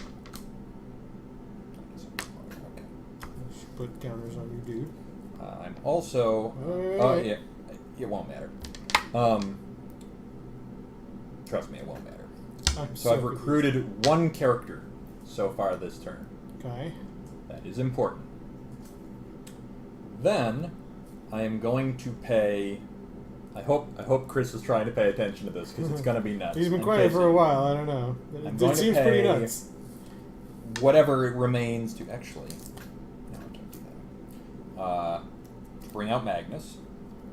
Magnus says, when Magnus enters play, stun target character with cost less than or equal to the number of characters that have entered play this turn. So you have recruited, I believe, only 2 characters. Is that correct? Yes. I have Oh, that also counts my recruited 2 characters. characters. That's interesting. It's really novel. I'm going to stun the 4-drop Superman behind. I have to be very specific because they're both 7-drops. Behind this Superman. Okay. Okay. Now I am going to bring out Blink. Are you gonna get my other Superman or something? I don't know what you're doing. So I can't crazy. figure it out. Need to read this very carefully.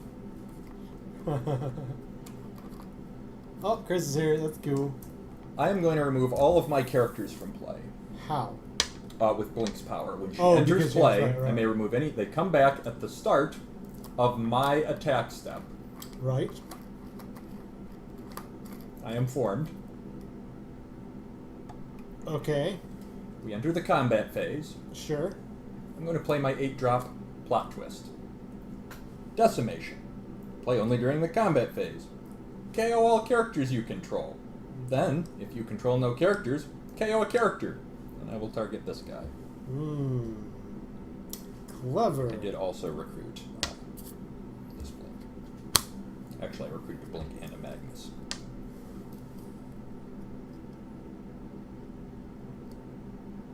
Okay. Put your characters into play. At the start of my attack step. Oh, weird. It is worth noting that you did not take stun damage for that character. It was I dropped. didn't take it. Okay, I wasn't sure.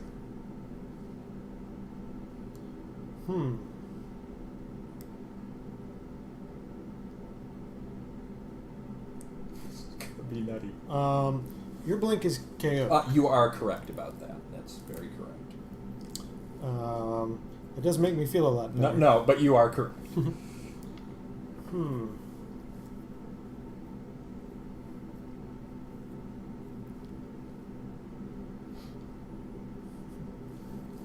Do I hit you with Batman because it's basically my only chance to hit you with Batman? Well, it might be to your advantage to hit me with everyone. Well, I can't hit you with Batman if I hit you with everyone. Oh, interesting. Because you're not teamed up between dark-sided character. In fact, I can't hit you with more or less anyone. I think you I can should. team attack with these two, and they are... I'm going to recommend you bop me with 7-drop. Because when I bring all of my characters back into play, I'm going to immediately stun him with Magnus. Oh, Why? Which is why I'm counting this. I Because when see. Magnus enters play, he stuns someone equal to the number of characters that Alright. are play. Good argument. I will attack you with 7 drops. He takes all of it, of course. 16, is that negative 12? From 4 to negative 12.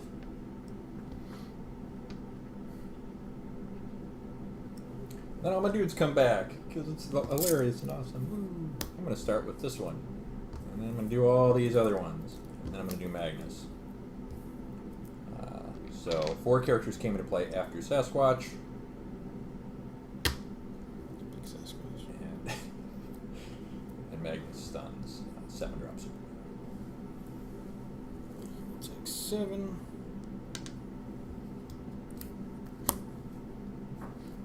Get to bring dudes out. How does that dude do the thing? Pay 2 endurance and move Superman while Superman is protecting a defender. That defender has reinforcement and invulnerability. I wish it were a bigger dude.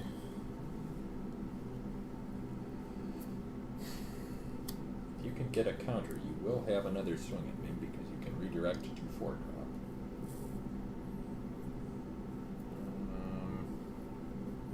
I think the right choice is to still go for your 6 drop with my biggins. Your biggins. It's a 2020 again, Jesus. Math. Do. Yeah, there's no way I can do much of anything about this.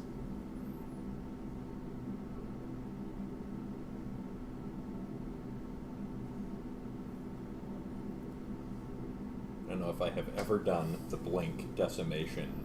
I will reinforce Sasquatch him. shenanigans. I will take 6.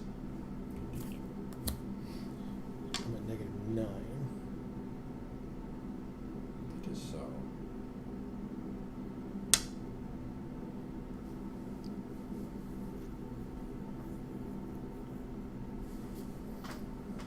If you don't have shenaniphones, I think I have you soundly. If you do have shenaniphones, I may not have you at all. And I've got a lot of attack on the table. I know that.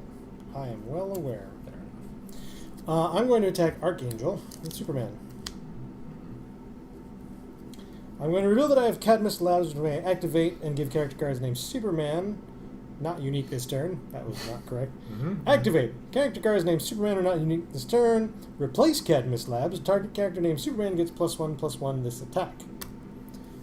So you are an 8/8. That's not what I needed.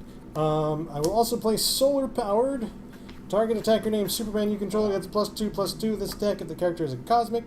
Put a cosmic counter on it. It's not going to matter. Sorry, can you read that? Is target character gets +2/+2 this attack and a cosmic counter? If it has cosmic, yes. That's really cool because you don't It has target, to be Superman. but it doesn't have to be in combat. Target attacker. Oh, I thought you said, sorry, character. My bad. Alright, that's less cool then. Nah, Target attacker or defender. That didn't get me there. I'm still just attending. No, you're stunning me. Yeah, but it's not enough. Sure. I needed to stun you and not be stunned, and even then it's kind of a you're wash. You're one away. That's it.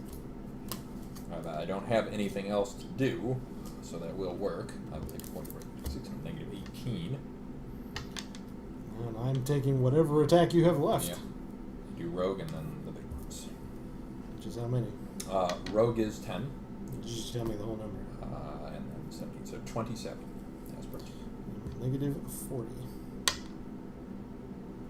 But I think these guys can weather S tier now with those modifications. That seems legitimate. I mean, you pummeled the bejesus out of me early on and got me really, really low, and then I had the explosion.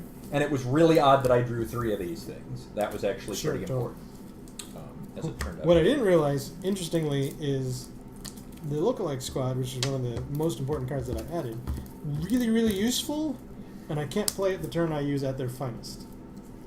Or I can't play it before I use at their finest. Right. The turn I play at their finest. Right. I will point out, so the one novel thing there Which is kind of a balancing thing. No, I like it. I think the improvements make a reasonable case for it. I thought it was going to be scarier than that. It was scary.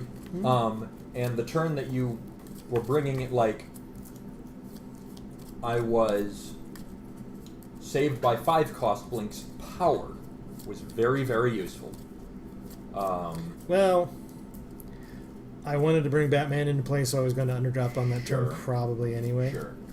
It was a turn in which I was able to prevent you from having one more 10 attacker from the nutty tree trap.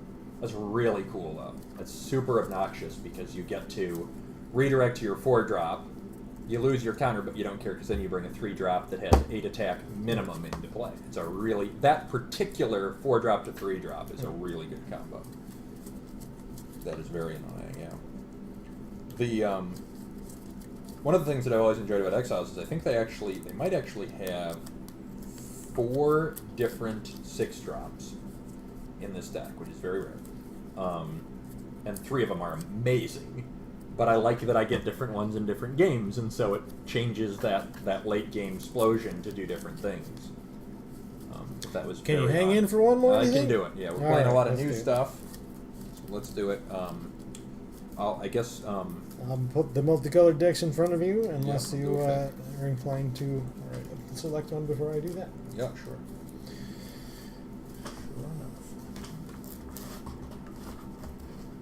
But I'm really happy I got to play Decimation.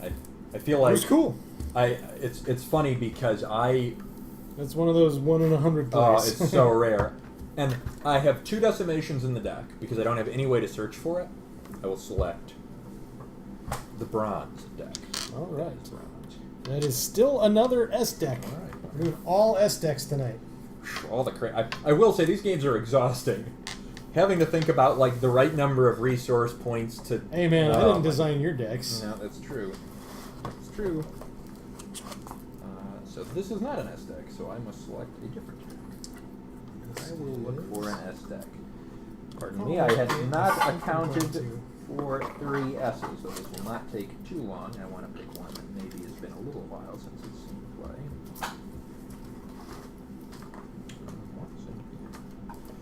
Could do this. We'll do my spin. Rather than hunt forever. But yeah, it's funny because Decimation in and of itself isn't even really good, except it pairs with 7-drop Blink. It's a plot twist that only works with one character, because normal shifting doesn't actually work with it. Because it can only be played during the combat phase, so it only works with 7-cost Blink. But it's also one of those cards where, because I put 2 in there, fearing I'd get the situation to have it and not have drawn the card, I can't tell you what percentage of games it is that I draw that card and it doesn't see play, but it's probably all of them. And it's very funny. 2 is a lot for a 1-off play. Like, if there's a 1-off play like that, I will only ever put 1. Yep. Especially a turn 8 play. Yep. I wanted it so bad, though. Sometimes I'll put one of an 8-drop. I actually pulled, I had Last Son of Krypton in there for that reason for a long time, and I just, in that recent revisiting of that deck, I pulled it. So, admittedly, the obnoxious thing that I was kind of hoping to do, and it makes me a bad person, but I kind of wanted you to recruit your unstunnable 8-drop, and then I just KO'd it. Which is really addicting, but it would have been a hell of a Sure. would have been a hell of an interaction. I did have Batman, which is the precursor. I know. So I was actually expecting it, and what you did made it in some ways more interesting. But all right, man, three S plays in one night. This is exciting I times. don't even have all that many S decks. I will take the outer die. I lost. You have lost. Let me think. Let me think. These guys do what? Evens, I think. I think they're evens. It's funny because I couldn't remember which one these went, so I was like, man, I hope I lose this one. Because the last 2 decks I kind of knew. I think I should throw that. There's some good cards in there, though. He sang. He did say, I'm going to keep this hand. Yep, which that is was uncommon. That was the right choice.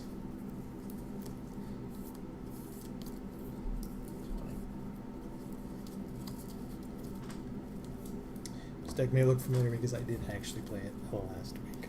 And by last week, I mean 2 weeks ago. You mean 2 weeks ago, for sure. But I went evens. You went evens. I'm going to not play a 1-drop. I will play Terry Sloan, Mr. Terrific. Scary deck. Exhausted characters I control get +1/+1 while in combat with a character of greater cost. Right on. If you do nothing, he will hit you Take for one. 1. You've actually tweaked this deck. Yep. Well, it was. It had a lot of placeholder stuff in it. It wasn't quite the Right. what do Right. you And call you that, have card finished it distribution out. I wanted to. Yes, it is now correct. Gotcha. Well, you did go even. I did. This is kind of not exactly what I want, but I have Caputo. It's too early for him. It was not my desired 2-drop at this Sure. point. Caputo's power is, or Mr. Venge's power, Caputo's Mr. Venge. His power is activate. Target opponent recovers a stunned character controls. If you control another future foe's character, that player loses endurance equal to the cost of that character. He uses power only once per turn. So, I am going to recruit Richter. This is the other Richter, not the hateful one. Mm-hmm. He has activate, gain 1 endurance for each character in play with an activated Energize? power. It's energize. And then I'm going to do something a little weird. I'm going to play with the goofiest card in the deck. Because it's goofy. Oh, and he gains from my characters. It does. Whoa! I had never it considered rarely that matters. previously. I think most of your other S decks that doesn't matter because you don't have activated powers. I'm going to flip X Factor Investigations. To flip, discard an X Factor character card. When you flip X Factor Investigations, remove the top 3 cards of an opponent's deck from the game. And may activate X Factor Investigations to negate target effect from a non-ongoing plot twist with the same name as a removed card. Oh, there's some good stuff here. Really? Usually Yeah, this thing yeah. fizzles. So did I get anything Alright, so you worthwhile? got advance warning. Target JSA defender you control gets +2 defenses attack. If it's exhausted, it gets an additional +2 That's a defenses good attack. card. You also got Watch the Birdie. Oh my. The controller of target character moves it to his visible area. The character gets -3 defense while defending this turn. And you can activate to negate what? I can basically activate to negate one of them. So that is to say, anytime you play one, I may activate to negate it, but I can only do it once a turn because it's activated. That's still really good. It's really good. It's stamped with these cards forever. Yep. Wow, that sucks. It's a super roll of a dice card. I don't think I've ever gotten useful cards flipped with it. It's Usually like no, here's yeah, 3 yeah, characters yeah. or characters in a location. Well, and again, this is partly the context of your other S decks are like ongoing plot twist deck. which Anyway, is I'm gonna the- pass. for sure. I will also pass. And when you enter recovery phase, I'll gain 2 2 life. endurance? Yeah. Yeah. 51. Don't actually. There we go. That's something I want to do. Perfect. I don't like perfect. Better than perfect. I don't like better than perfect. That's even worse for me. Actually, I want to do this.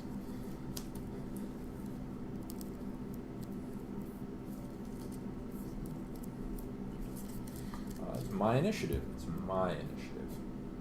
Mine.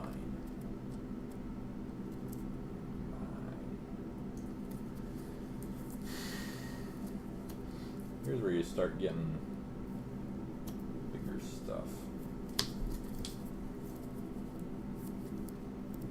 So I think, boy, do I take the long-term play? Is that stupid? I don't know. I think I'm going to do the weirder thing. I'm going to recruit Forge. It's another 2-drop. He has Energize whenever he defends ready. And he also has put a 1/1 counter on another target character you control. And I think I might form like this.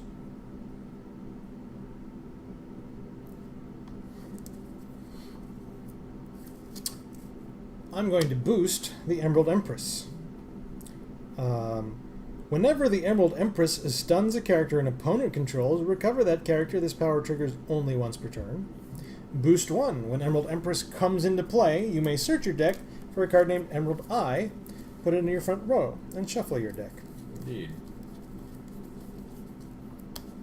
Emerald Eye says, whenever Emerald Eye stuns a character an opponent controls, recover that character.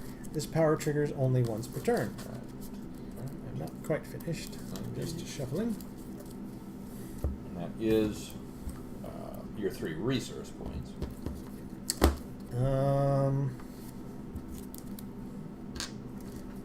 think I'm going to put a T-Spheres on the Emerald Eye. Good night, Chris. Thanks for sticking around. Hey, Chris.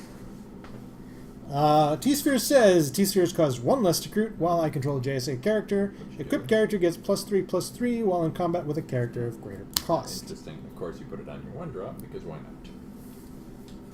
Right on. You're going to get hit Richter for a lot. That's kind of hilarious. It is my initiative. I can't. Clearly, I can't. Clearly you can't.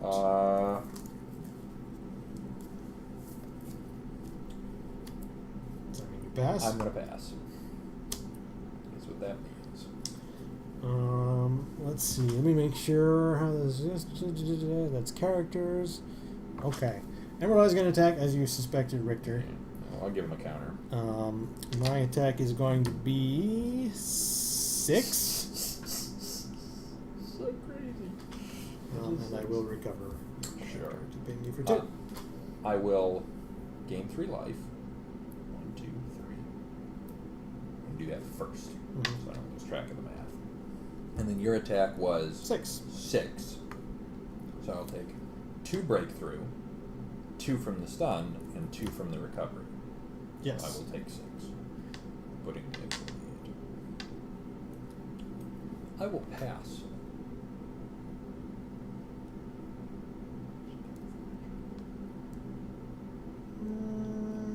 No. Nope.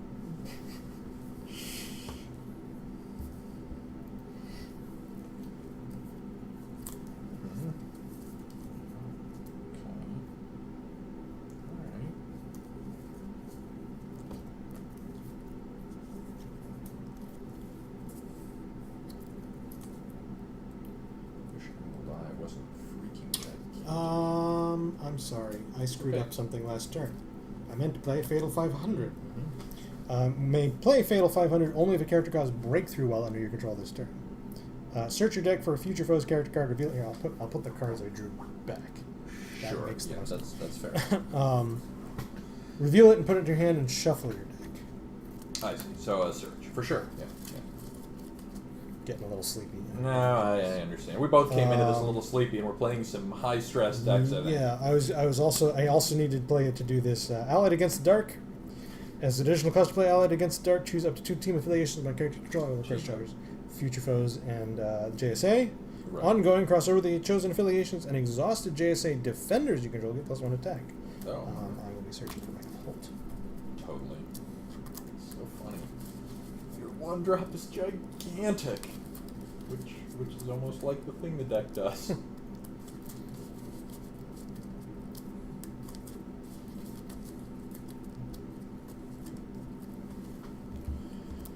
Michael Holt went into my hand, and then we entered this turn. Hey, it's the next turn. Yeah. This happens. I'm going to and draw you some draw cards. I'm having trouble with your deck. They're slippery, there's Yep, new yep. sleeves, so they'll wear in. Have I not stunned you? I guess I haven't stunned you yet. I've just been gaining life myself and getting pummeled, and it's great. Everything's great. Okay, and I already played the resource, but it was from among cards I had, Sure. so it's all legit. I accept. And it's my initiative, which It is is. going to be Michael Holt. Yeah, Mr. Terrific. it's pretty terrific. Exhausted JSA characters I control get +2/+2 while in combat with a character of greater cost.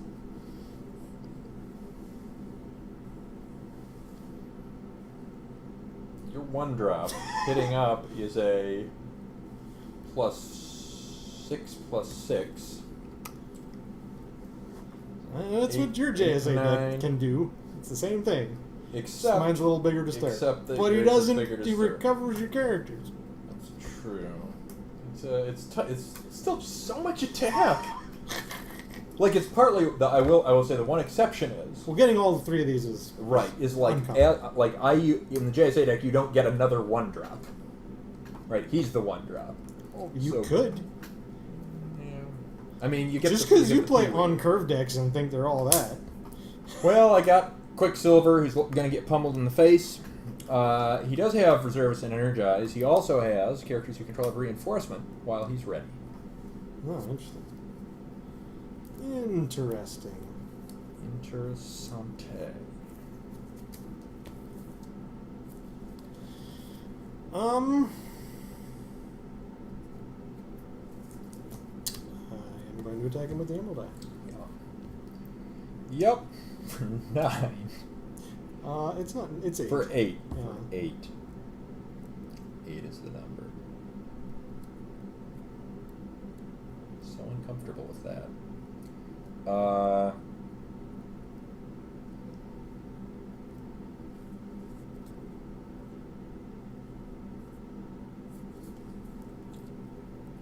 That's so much. It needs to simmer. I appreciate that. So, what I am trying to decide, the contemplation here, is do I put Forge's counter on Quicksilver to mitigate damage? You'll probably not attack Forge again. So I'm only going to get 1 counter a turn with him. Yeah, I think I'm going to put it on Quicksilver. Quicksilver with counters is really annoying. Well, I mean, he's ready, so I don't deal breakthrough. That's true. Yeah. It does make him bigger. So if you do that a couple more times, I'm going to be hard pressed to it'll get be him. tougher. Yeah. I think I got to do it anyway because I got to make it tough for you to get Quicksilver. So I will do that, and then I am stunned for 4, and you will recover him. I assume. I will. So I take Yep, that is correct. You got it.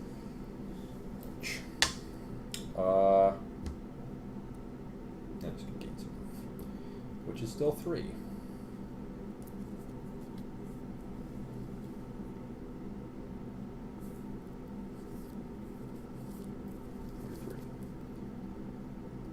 I'll pass.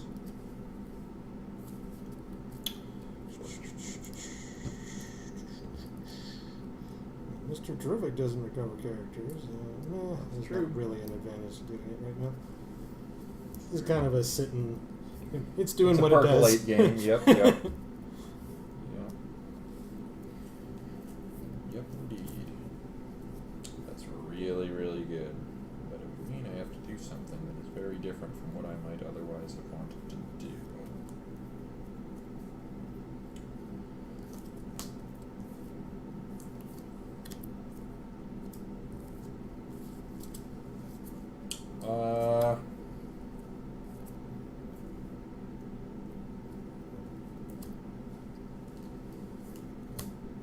I have Rachel Summers' Marvel Girl. Rachel Summers has Activate, Shift, and Energize. Activate target player discards a card used only during the combat phase and only if you control another Starjammers or X-Men character. But I like my cards. I'm going to point out only Forge fits that criteria at the moment. None of my other characters are Starjammers or X-Men. I think I need to... I am not ahead of your life gain by much. Not much. I think I still form like this, actually. I have to start fighting back. It's something. Yeah, form like this, see what happens.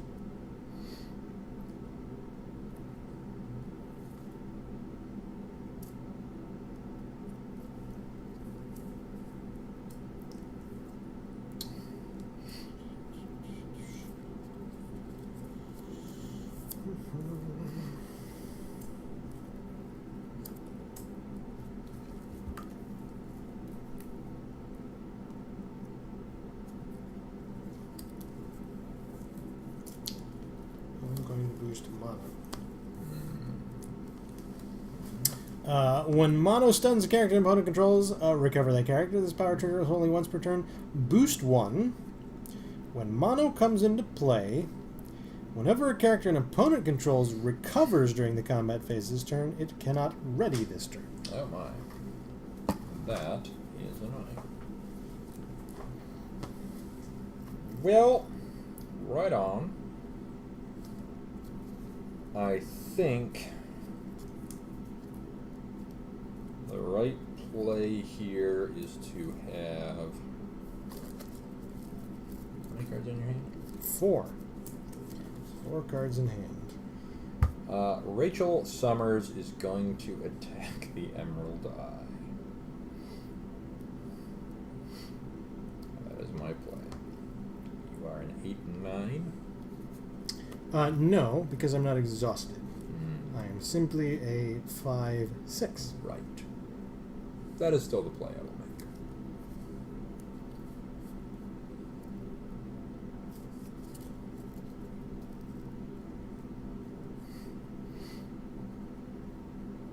That's right. I forgot about the exhausted part. Is that all three of those effects are exhausted? T-Spheres is not. These guys are. I should double check to make sure Sure, T-Spheres is.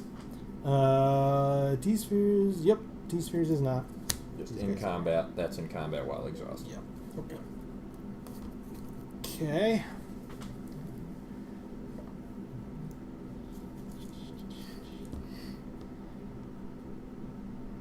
It's kind of disappointing when I have to do it this way. I'm going to play Brother in Arms. As an additional cost, play Brother in Good Arms card. to exhaust a non-defending JSA character you control. Target attacker or defender you control gets +X attack this attack, where X is the attack of the character you exhausted. What is Mono's boost again? Cannot Or ready. Cannot ready. Is it just cannot ready this turn? That's the specific wording? Mhm. Interesting. That negates energize. I should. I'll read to make sure. It probably is. Yeah, but his character cannot ready this turn. That's unfortunate. And I will recover her as well. Sure. So I take 10 from this. Yes, but I will be stunned and take some breakthrough. Not, in not fact. much. 3 breakthrough, so 4 total. Right, because you weren't exhausted. I have dealt you damage. That is true. True. Rawr. Rawr. That was fun. It was. I enjoyed it immensely. Attack so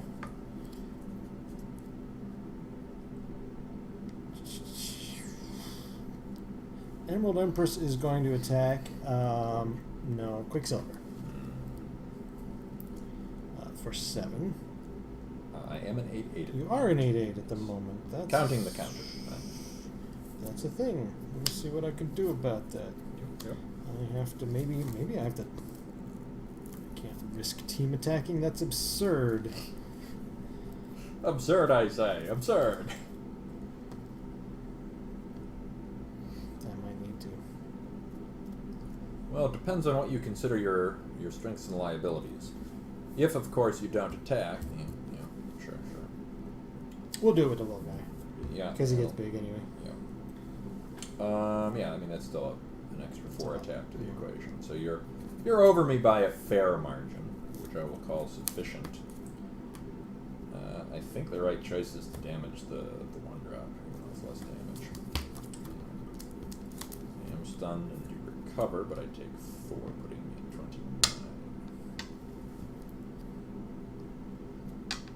29.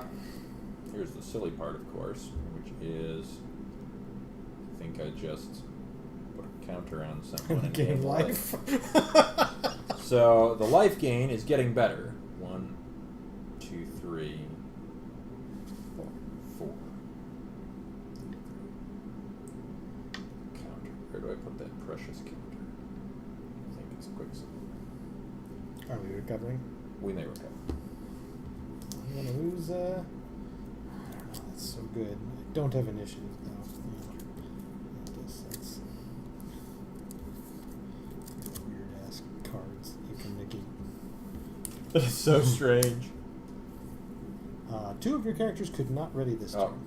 2 of them. Yep. This guy and who was the other one you did? Quicksilver. Is that right? Yeah. It's just whenever anyone is stunned, Whenever anyone recovers. recovers. Wow. That is still where I will put the counter. That is very sad. Now nobody has auto reinforcement. Hell darn it. Unless you attack Just this turn, Quicksilver. just this turn. Yeah. Oh, he has energized. Interesting. He does. He does not have active, but he has energize. That is unfortunate. Oh, Mono's boost. It's very real right now. Right. But it is my initiative, so that's novel. I am going to You? recruit Strong Guy. Oh boy. Strong Guy is a 12/12. He's a jerk. He is a jerk. He says whenever I use a character's activated power, he gets a 1/1 counter. One like this. What now? Is that true? You don't have flight on the board at the moment. Maybe I do stay like this. I suppose I could shift at that.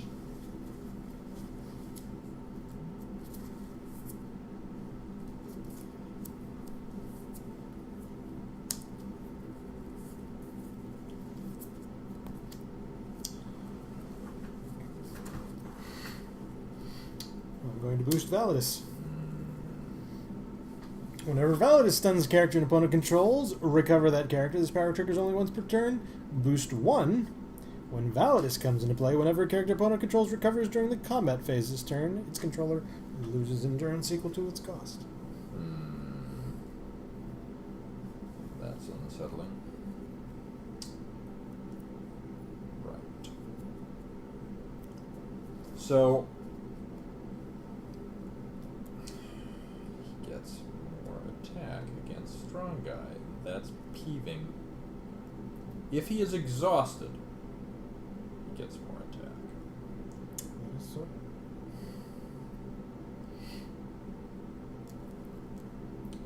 Do this. Sure wish my characters were ready. I'm going to get one attack. What does one do in such a situation?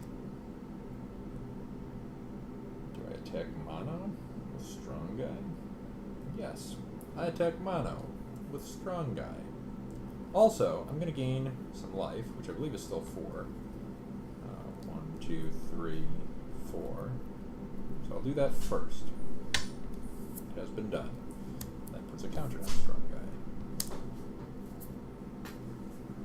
Hi, honey.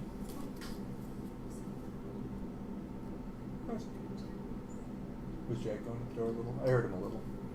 It's okay. It's okay. Not eminently distracting.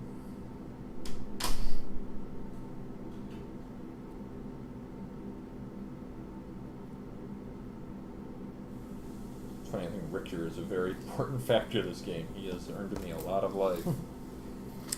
There's a very odd synergy. boy, I wish I had any of my exhaust powers. I'm going to take that. I will take 9. Do you reinforce? You do not reinforce. I do not reinforce. Though you may recall, as I will point out, Richter himself does not have energize.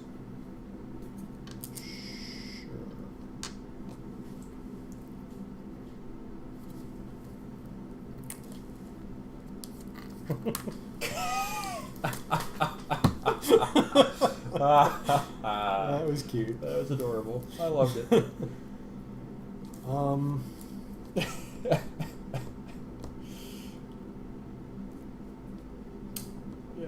Yes, it is late on a Friday. I do declare.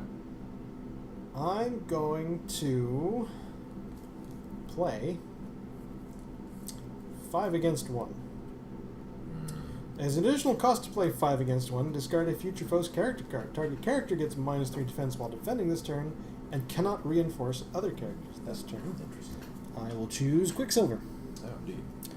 And I'm going to attack Quicksilver with Emerald Empress. So he does ready, which does give himself reinforcement. I wonder how that works. It says he can't reinforce other characters. So his...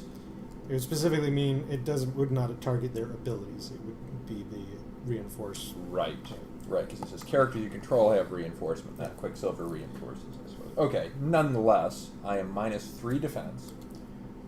You have 7 attack. Yes. Yep. 7 attack. And I have... not sufficient. Yes. Let's talk validness. That is poor.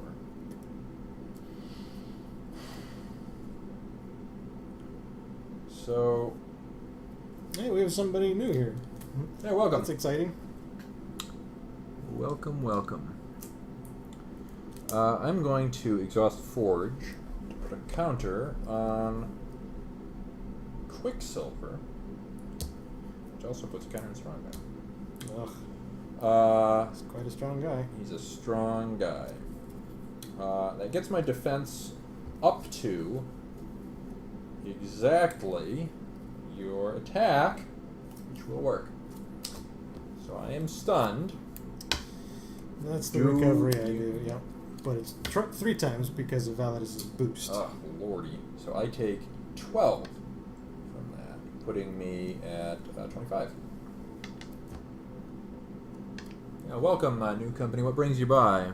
Oh, it's Tom! Thomas. Thomas. Oh, my goodness. That's crazy. That is immensely unexpected. Of course, ammo basket. I remember that now. Man, my mind is blown. Well, thanks for showing, Tom. That's making my day. What a treat. Great. That's great. I have no idea. I guess you tagged me in the streams, so maybe that's how. Yeah, I mean, he actually commented on our very first YouTube video, I think. Is that right? Yeah. I missed that. A year and a half ago. Sure, yeah, back in the day. Oh, how you doing, Thomas? How's life treating you? Oh, you're out of things. I should pick something else to do. Yeah. I pass. I should have clarified it. No, You it's pass. cool. It's You cool. pass. And while he's exhausted, you don't have Correct. reinforcement. So I should just do something crazy, like really hit Forge with Validus. And I get a counter. You get 2 counters. I think But it's still okay. probably the right play. Yep. Is that right? Let me think a little bit more. yeah, I mean, yeah. I can hit Strong Guy, and then that's I think it's actually less 12 damage. Is it 12? Well, it's because he'll You recover. get the free recovery. Yeah. But I might have to include somebody to make that comfortable. It's them. I'm only over you by 1. Is that the right way to go? F it. I'll just take Forge. Just take the safe option for sure. Yeah. So your attack It's 12. It's as printed. is 12. My defense, however, is also printed, so I do ready.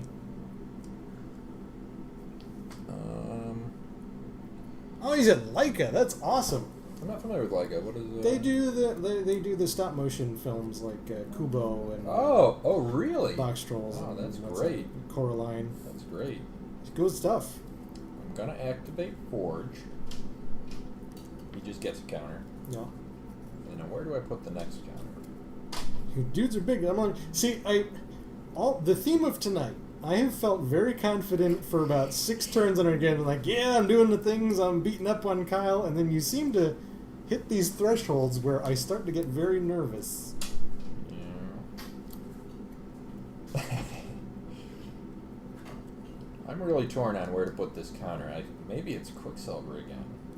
I think it's freaking Quicksilver. It's so much Quicksilver. And I'm going to take 12. I'm going to take the full 12. Can't do anything about it. I'm at 13 life. A lot of big dudes, but I'm at 13 life. But I'm only, and I can hit another one, but it's starting to get costly. It's getting costly. Ooh. 13. And you can ready your dudes. I don't like that. I recover here.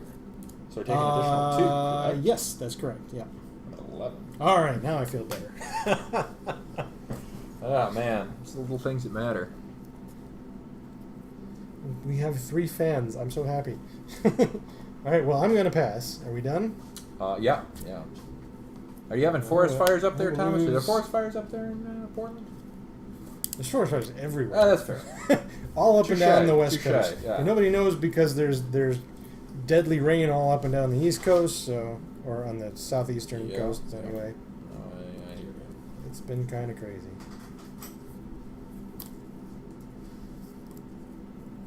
That's interesting. That would have been super useful a long time ago. Yeah. That's reasonable. Well, this is not going to be a super good turn for me. Is it my initiative? No, it is not. It is your initiative. It is, but I do not have a 7. So, what does that mean exactly? It's probably this character. This character will be useful. This is Polaris. A 6 drop Another is a 6 good drop. If you gotta not have a 7 drop, your 6 is the next best thing. Well, Polaris has activate, discard an X Factor or Starjammer's character card to exhaust target character of cost 5 or less. I don't like that power. She cannot exhaust her own drop. She cannot. She can exhaust that.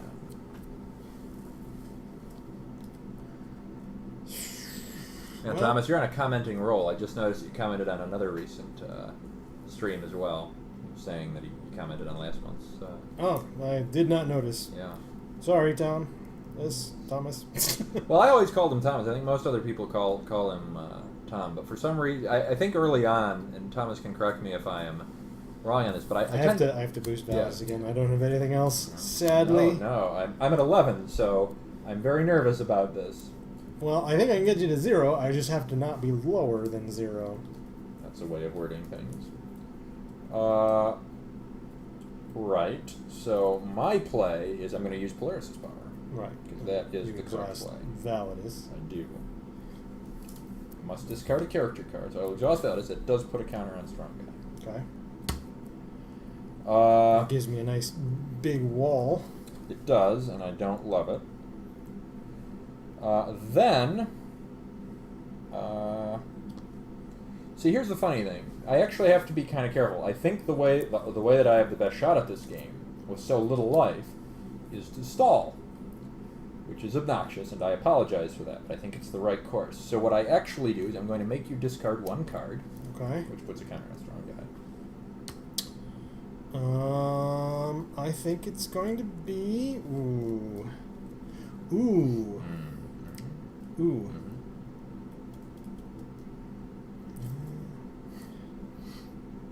I think it's going to be Fatal 500. That's too bad. That could have gotten me another character. I don't think I'm going to get to do breakthrough this turn, though. I am then going to gain some life, which is now 1, 2, 3, 4, 5. So much life gain. Which is so useful when I don't lose my activated character powers. Yep. That puts a counter on Strong Guy. Yep. And then I'm going to put a counter. Big strong guy. I'm He's going to so put a big. counter on Strong Guy, That's which puts a counter on Strong Guy. Yeah. I'm going to attack Mono.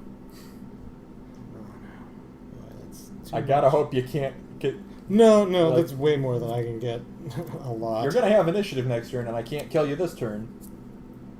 I'm gonna get Mono. But I can hit Quicksilver for 12. Man, that's That's terrible, not Thomas. enough. Hope you stay healthy up there. Do they sell like smoke gas masks that you can just buy on the street corner? Yeah, I was joking the other day. I was it was a week ago, Monday, in fact. Yeah. I was driving into work. I had just got back from Southern California. I was driving to work, and literally on the radio, on the news channel I listened to, Yeah. they were saying on the weather report, chance of smoke. Yeah, you're Like telling that me was like that's a normal weather event. It was so funny. Right. Yep, just a chance of smoke. Oh man, if I can get your 6 drop, can I? Boy, that's terrifying that you're thinking I about would it. win. Would you win? You did boost Validus, yeah.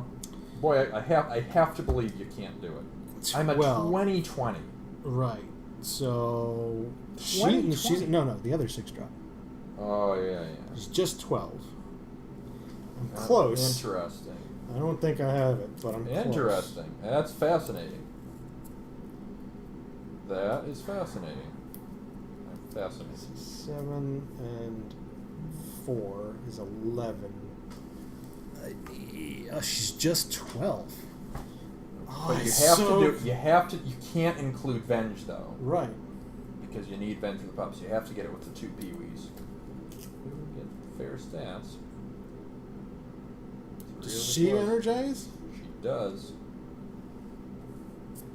She can exhaust Venge, She can. so it's not worth making a risky play for it.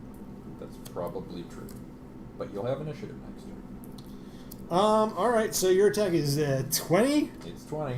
Boy, that's a heck of a lot of deck.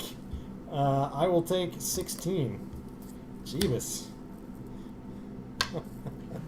That is interesting. The work was actually handing them out. Alright, well, I'm going to recover mono. Sure. Keep munching them around. I've got some liable weenies, but the weenies are not actually that much worse for me than the big guys, which is really strange, because the big guys get the gazillion stuff. What the heck are you doing here? You're making this weird. You're making it I weird. got a very, very useful character. It's very useful. It's your initiative. Yeah.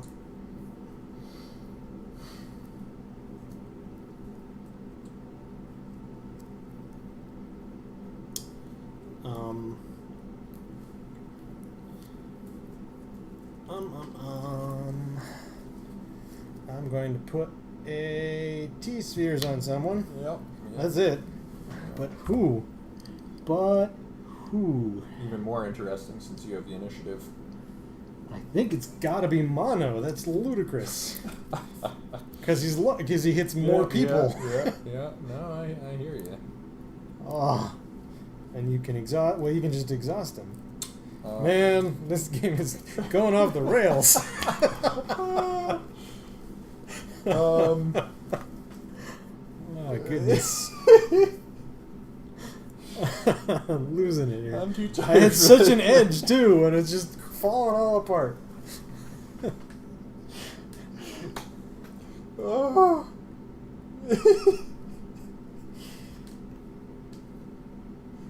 Well.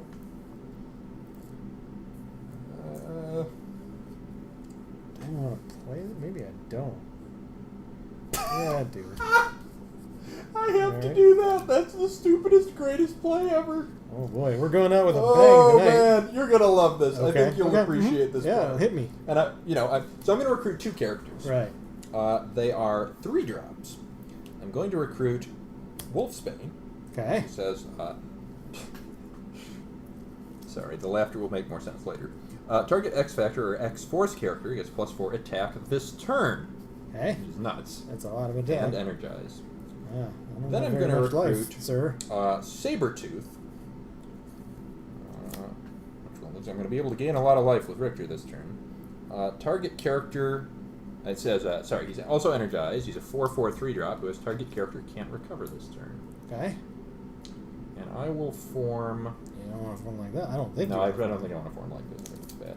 Though I am currently reinforced by Quicksilver on mini fronts. Sure. So I can maybe be a little careless. But I should not be too careless.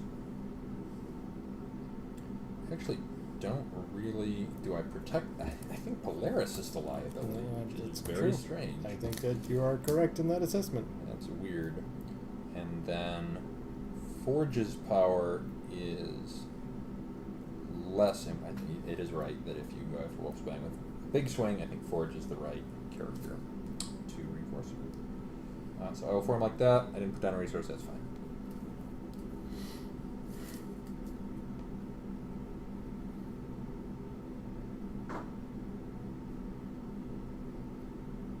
Well, there you be. Sure is a thing.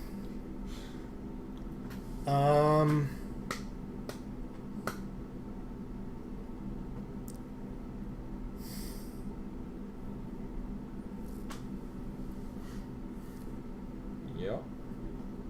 I agree with your assessment. What are you doing, Kyle? It's funny. There's a funny thing I'm doing. But I'll save it. 2020. He's so Surprise. big. It's really big. I And can the make rest them of bigger. them are my cost. Yeah, that's, which is important. That's consequential, yes. And actually, my bacon is being saved a bit because you don't have flight, and that's limiting your options, or at least it appears you do not have flight.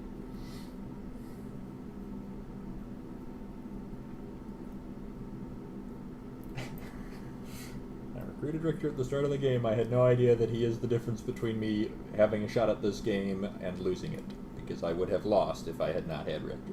Absolutely. And it was best of all because I recruited him by saying, this is the less annoying Richter. You don't even fathom what I got to do here. It's so absurd. Yep, I have a silly thing that I can do, and it's silly, and it won't surprise you, but it will surprise you anyway.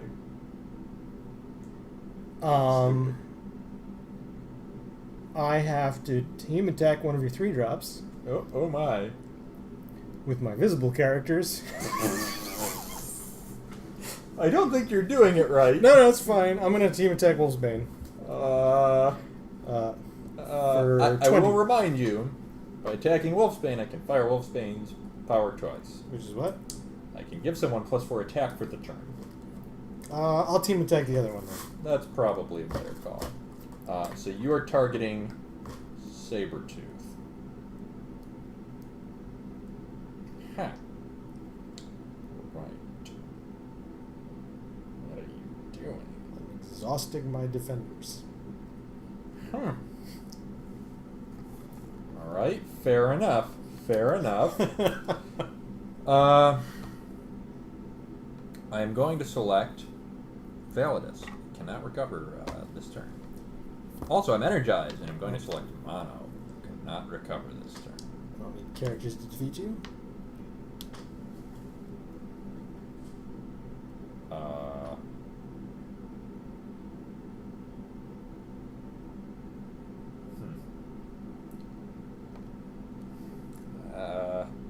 I'm going to just swing at Validus. You should take your 3, please. I will. Fair, yeah.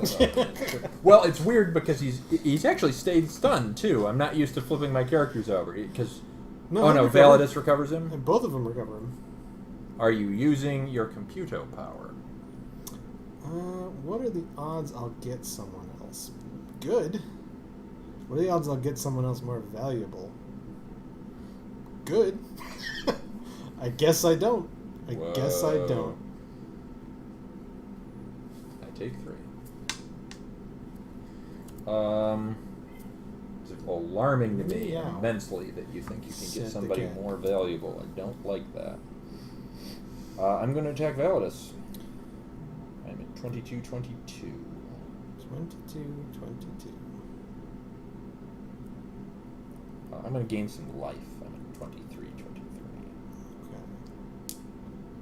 No reason not to do that one. Because it's the only one I do. So the life I gain is 1, 2, 3, 4, 5, 6, 7.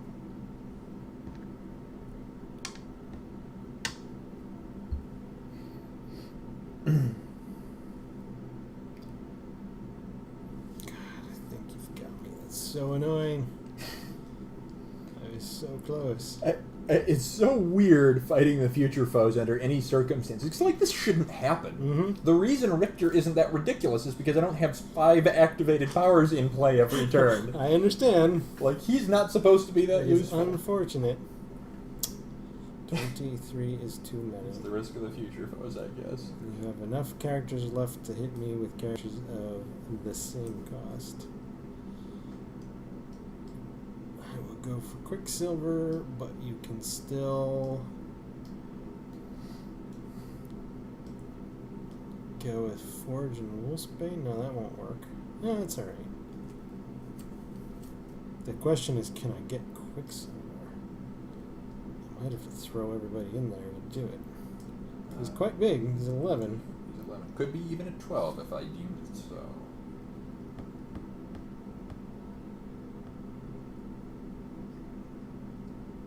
It's a big I strong. would have to throw everybody in there. Which means you could take Mr. Holt out of the equation, which does make it scary. It's still the right play. Oh man, you just looked at 3 cards at once. What is It's happening? fine. No, it'll work. So 23 Yeah. versus my 13. Yeah. So I will take 15 from that. I'm at 3. Still kicking. Yeah, you don't have to finish me off because you'll get me to 0 here, and then you can pass. That's why. That's why this doesn't work. I need to do it with fewer dudes. Or smaller dudes. And then if I go for Wolfsbane, it just sucks. Wolfsbane's off. Wolfsbane's so annoying. if I've got enough characters that I can just pick someone to attack with, it's like, I'll give this character +8 attack for the turn. I have to get Quicksilver, and I can't. That's the key. It would take everybody, and then you stun somebody, and then I lose. Dang it, Kyle. You're not giving me any edges tonight. Well, for what it's worth, each game we've played, I've been utterly terrified until we hit the tipping point that you've sort of observed. To be fair, the 10 Rings game, I was never confident in for the vast majority of that game. This game, I wasn't even confident in until like this turn and the last turn. I felt pretty confident. But all the turns prior, which was 6 full turns, I had no idea how it was going to go. Like, I did not feel as though I had an advantage, because the race was, can you kill me before I hit a critical mass? And I was trying very hard to play as survivalist as I could, because I felt like if I could make it long enough, my army would just be big enough. It's always the game you have to play against the future foes, is you have to conservative up and try and make your own deck do things it shouldn't normally do, because only in that way can you beat the biggest weenies in the world. He only has 3 defense. But if I attack, Quicksilver got a million attack. Man, I need to take out 2 of your characters at once. I can't do it. Well, Quicksilver's saving me with the reinforcement, I think, because you can't go for the weenies and have it be a big swing.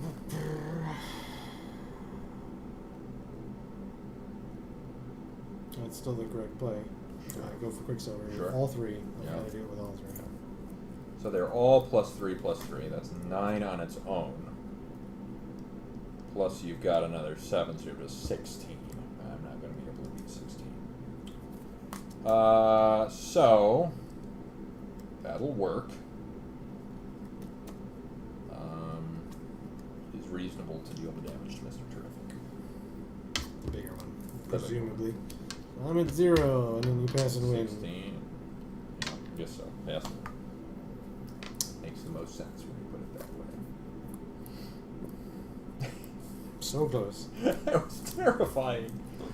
Your decks are not unterrifying. Well, that's good. Like, there's fucking 10 rings. Here's crazy. Here's what I'm looking at here. I had one of these up, so JS had a defender's got control, get +1 attack. I had another one. I had 2 more. 4 to all of them. I had all 4 of those.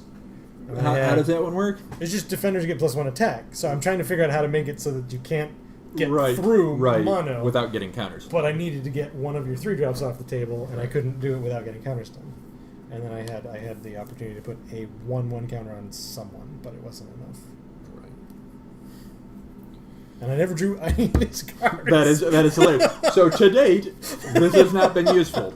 You could make the case it was useful in that it prevented you from drawing those 2 cards. Sure. But that, knowing random and statistics, arguably not really. Man, what a game.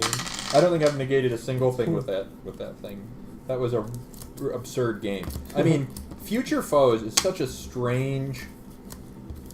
I like them because they're actually the reverse, and I like fighting against them because they are the exact opposite of a lockdown deck. You get to do everything. Everything. You even get to do things you don't normally do. You get to do the craziest things your deck can do, but there's a chance you'll be dead by the time we get there. So it's a whole different kind of mental model for the game. Man, all that life gain. Oh my god, that's absurd. How much was it? Do you have a notion? It was a lot. It was probably 30 or in that ballpark. Yeah. I would bet 20 to 25. Yeah. I think it's probably because early on it was just like 3 a turn. It was 3 a turn for several turns. So that probably gets me. Yeah, I mean maybe it was 30 because then I was hitting 4 turn for 8, a couple turns. right? Or yeah. turn 7. Yep. And I played him It was on turn 8. 2. It I was a think lot I got turn. 2 on 2. Yeah. And then I started getting through. So let's see, 2, 5, 8, 11. He energized. 11. He never He energized. does not energize. Oh, okay. He actually does not. But you were getting 5 at the end too. Yep, and then I would get 15, 19. I probably did. 19. Yeah, it was probably like 29. It's almost exactly right.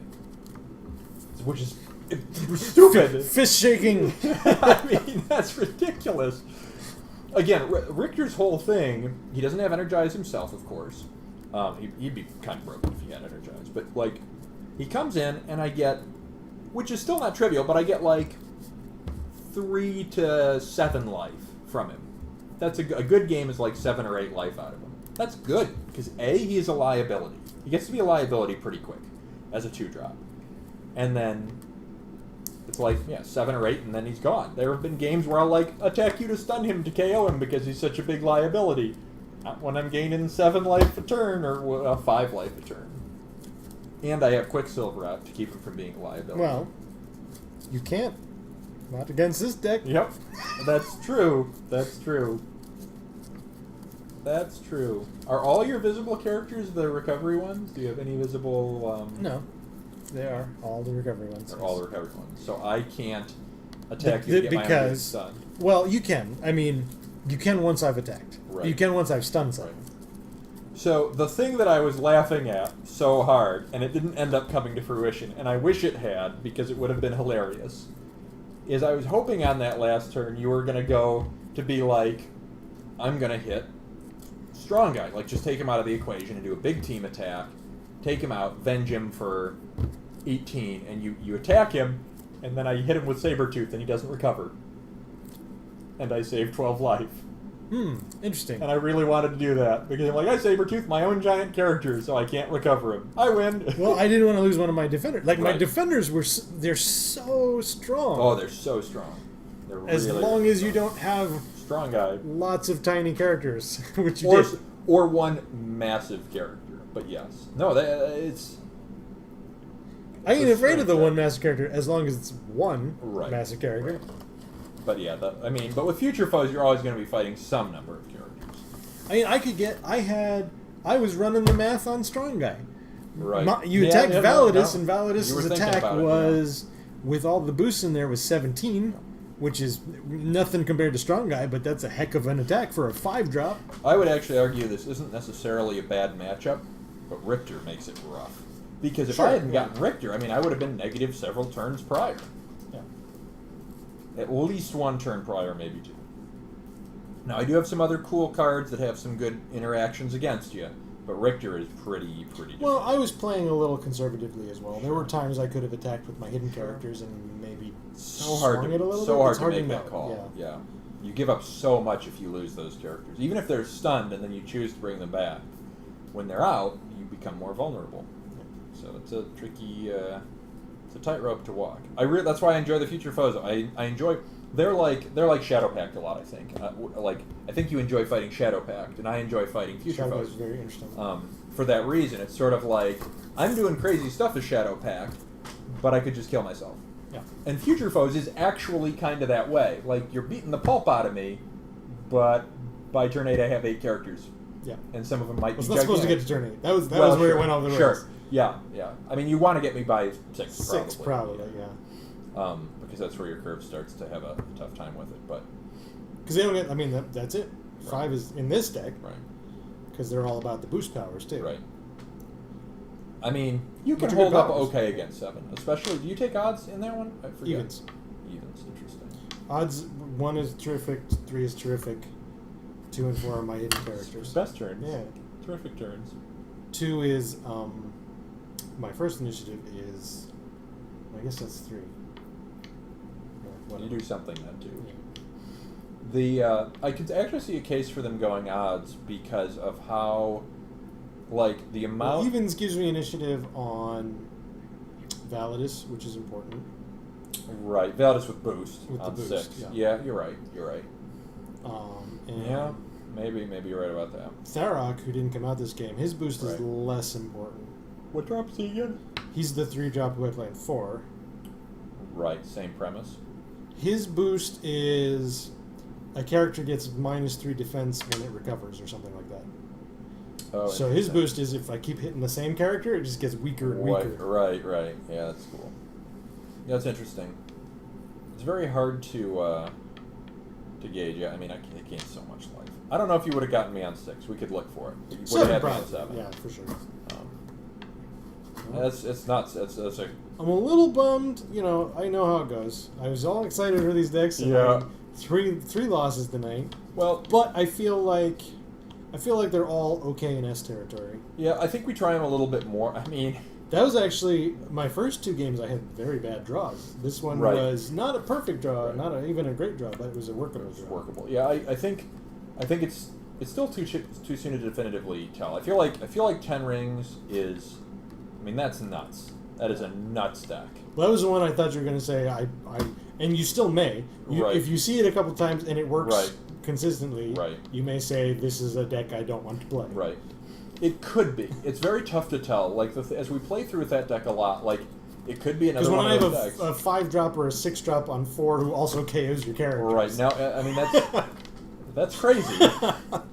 That is crazy. It needs enough.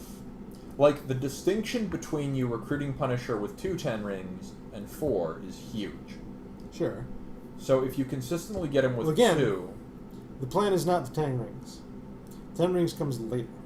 right? The plan is Naboo and you move it Naboo, over. which is plus Yeah, 4 yeah. plus 4, which you saw. I got it on 2. Yeah.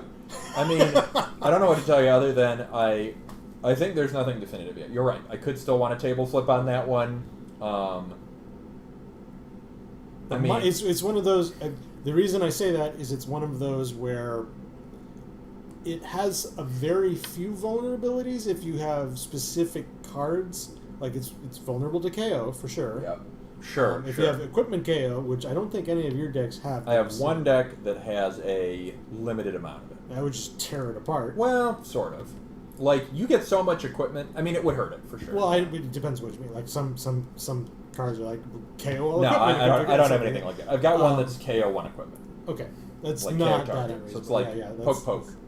that's, Which don't get me wrong, I would take. Like, But apart from those, it fails if I draw badly. It does not fail based on what you do. right. So that's the kind of deck you don't like, which is Right, why I was right. worried about it.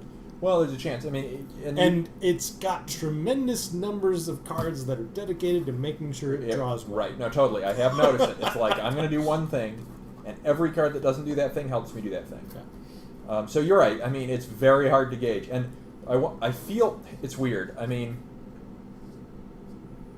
you know, it's not as fun necessarily when you get swept on 3, especially with new decks when you want to see them do cool things. But there's a couple of things to consider. First, I to give credit where it's due, they were all terrifying, and there was no, like, sometimes in the last couple of turns I can look at my hand and say, I think I have this, when you get to, like, just those last 2 turns. But there wasn't any of those games where I was feeling that way on turn 3 or 4 or 5. Right. No, sure. Or even 6, Yeah. generally. So it's, like, terrifying, and of course, there's also the unpredictability factor. So the point at which I started to feel I have an advantage is the point at which you start to feel you have an advantage in a decent game. Mm. And you can have better, more thrilling games, but I think they were all decent games tonight. There was not a throwdown like, you know, oh, I clearly have this on 3, why are we still going? No draw was ever that Right. bad. And then you also potentially suffered a little from first deck syndrome, as happens. Yep. So that is also a factor. I think you made a compelling case that they should at least, the ones that you think are S, I think you probably keep around in S certainly a while longer, and they might. I do not see a Well, I reason don't think to say anything they're I played double As. tonight is going to wind up out of S. Right. The one I'm worried about, we didn't play it Well, tonight, but yeah. the one I'm worried about is Titans. I think they may. I have to see it. Right. Is that the Red Star Titans? Yeah. You were part of? Yeah. Yeah, maybe not. It's very hard. I know very they're hard to gauge. they're definitely a strong double A. I don't Yep. know if they're a strong Yeah, enough S. Maybe not. But we can try them. We will. We will And I next think week, those I other assume. 3 are definitely in the S category. And I think what I have left are then next week a double A. an A, a double A, and an S. So that'll go be a back normal to the S, distribution. Yeah. The double A, I'm not sure about. The And double which A way? was an A. So the double A, and we could go into detail next week. Next when week, we- sure. when we hit it. The double A was an A, Yeah. and the refinement I made me think it's going to be a weird deck. It's going to be an outside of the classification deck. Right. And I don't know what to do with that. So I'm like, well, Sure. maybe that means I should bump it up to AA and see how it fares. Sure. Well, I actually, sometimes we start. There's two mindsets to where you start a deck. I mean, if you have something really crazy, sure, go ahead. But start. and what I mean by that is like, it's going to be kind of like rigged elections. Right. Like it's just going to be like, kind of doesn't matter what tier Right. deck it plays against. Right. No, totally. So we'll see how that goes. Yeah. Yep. Yeah. So we got stuff to look forward to. Yeah, I think so, and I do think it's a good night of cards, and I actually, I Yeah, I have a new deck Yeah, and it's goofy yeah, and people and- like it. I'm so glad. yeah, and arguably I benefited from. Okay, so here's the question. Here's Yeah. something you're saying. Well, we won't go too much longer because Yeah. we're a little later than we normally do. Yeah. So you were worried, I think rightly so, and I hope I assuaged your concerns a little bit, that I sort of overstepped my bounds into the Oh, territory of the sets that you Sure. you own, the sets that were yours for your own identities of Right, your decks. I think I kind of Yeah, I avoided feel that. like you've dodged. There's that there's always that little bit of like it's nice when you feel like you have that exclusivity. There is some no, fun to that. yeah, and I was trying not to take it away from you. And I think you've dodged it as much as one can dodge it. Yeah. I didn't feel poorly about playing against those decks. I also like that, with the exception of the JSA ones, the other ones where you took cards, my I deck... just have those two characters and the equipment from JSA. That's it. Right, but my It's point... mostly a Future Foes deck. Right, my point simply being that the other two decks you played that had some cards, so the one had the checkmate cards, and It has one checkmate Marvel character and Universe one with checkmate Punisher. location. Right. It's actually Marvel Legends Punisher. Really? That Yes. was Marvel Legends. Yep. That had a good card in it. Actually, Marvel No, Legends... well, you're mixed up. So Marvel Universe is the terrible set. No, Universe is the good one. I'm certain Universe is the good one. 100%. Because they did Marvel Legends and DC Legends.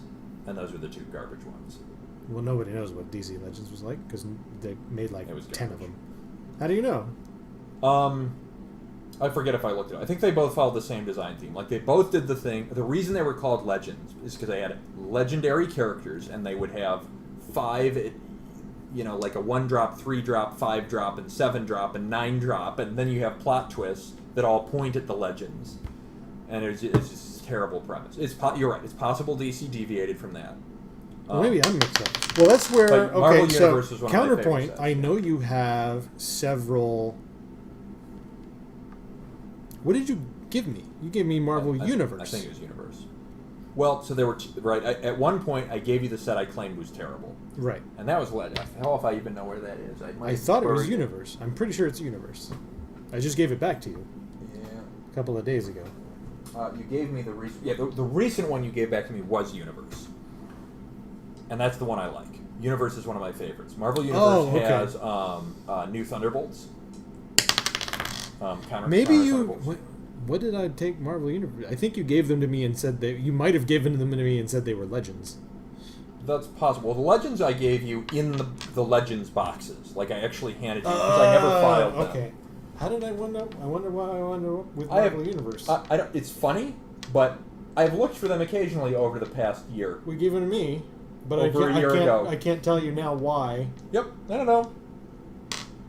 I have no idea Anyway, why. the cards I took out of there was From and that. if you need more, I'll get you some more. No, no, the card I took was Evasion Plans.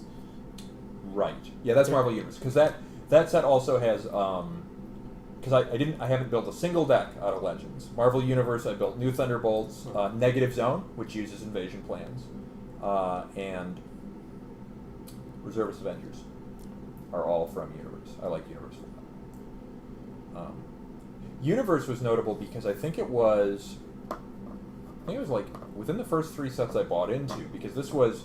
Well, and if you had some of that Punisher, you could have saved me some money. It was cheap though. It was like $1 a piece. Well, I don't think I had him in any deck. So if I had any, you would have seen him in the box that you brought back to me. Yeah. Well, I mean, this deck, I came up with the idea for this deck like Yeah. 3 weeks ago. So. Yeah, it's so funny. I wonder what the hell I loaned you Marvel Universe for like a year ago. Yeah, I can't remember. Like I remember you lent me Marvel Team Up, and I remember why you did that. Right. I lent you Team Up. I did lend you Legends, and that was one you handed back and said there's nothing good in here. I was under the impression, and I even said this to you, I was under the impression that that set I had was Marvel Legends. Right. And it was not. It was Universe, and I don't know why you gave them to me. Yeah, those are the ones that I've been looking for like a year. I think I've just for amusement's sake, I have the box just over here. Thank you, dear. Thank you, dear. There might have been. I think I know what I was looking at. But yeah, this one's Universe. I think I asked you to borrow them, and I think I know why. I don't know where the heck I put the Legends. I hate the Legends so much. They're probably under. They remind me. terrible stuff. Marvel Universe has Underworld in it, right? No. All right, I have no idea why I had those cards. Yeah, Marvel Universe is Avengers. I'll just do a quick scan because again, Rally Avengers, Thunderbolts. I mean, it should all be ordered. I didn't change the order. Yeah. They have new Crime Lords, which That wouldn't have been something I was interested in. Negative Zone, as I mentioned. They have Shield. Shield is I why was you looking borrowed at them. Shield. Yep. As a matter of oh no, you know what? I just got this screwed up because I have the Shield cards sitting on a box, so I pulled the Shield out of them. Some Shield. Yeah. I have them sitting on a box, which I think I thought was this box. We might need to trade it back. Anyway, that's not something we need to share with all of our streamers. We'll get that sorted out. We'll sort out the politics of who's borrowed what cards when. This is a good set. Yeah. I was looking at making, and I hope you'll still let me eventually. Yeah. I was looking at rebuilding the Squirrel Girl deck, Oh yeah, totally. which That's is right, from yeah. there. Yeah. That's what that was. Actually, I was looking at them. The reason why was to augment GCPD officers, or the GCPD deck, but that wound up being pretty solid without them. Right. So now I want to just make the Squirrel, because I love Squirrel Girl. Squirrel Girl is my favorite character. Yeah. I want to make the Squirrel Girl deck. Even ahead of Deadpool. Hell yeah. All right, well, we should sign Yeah, we should off. call it. Thanks for sticking around. Thanks for showing up, Tom. Yeah, if you're still here, and thanks for thanks for joining. sticking around if you are, and if not, we'll see you next week or on YouTube or something. Yeah. In the ether of the internet. Same for everybody else, Casey, if you're still here, and random viewers we didn't get any of. The one guy we thought was random, we actually knew that guy. Which I'll take as a win. Yeah, no, it was nice to chat with him. All right. Good night, everybody. Good night, Thanks all. for playing.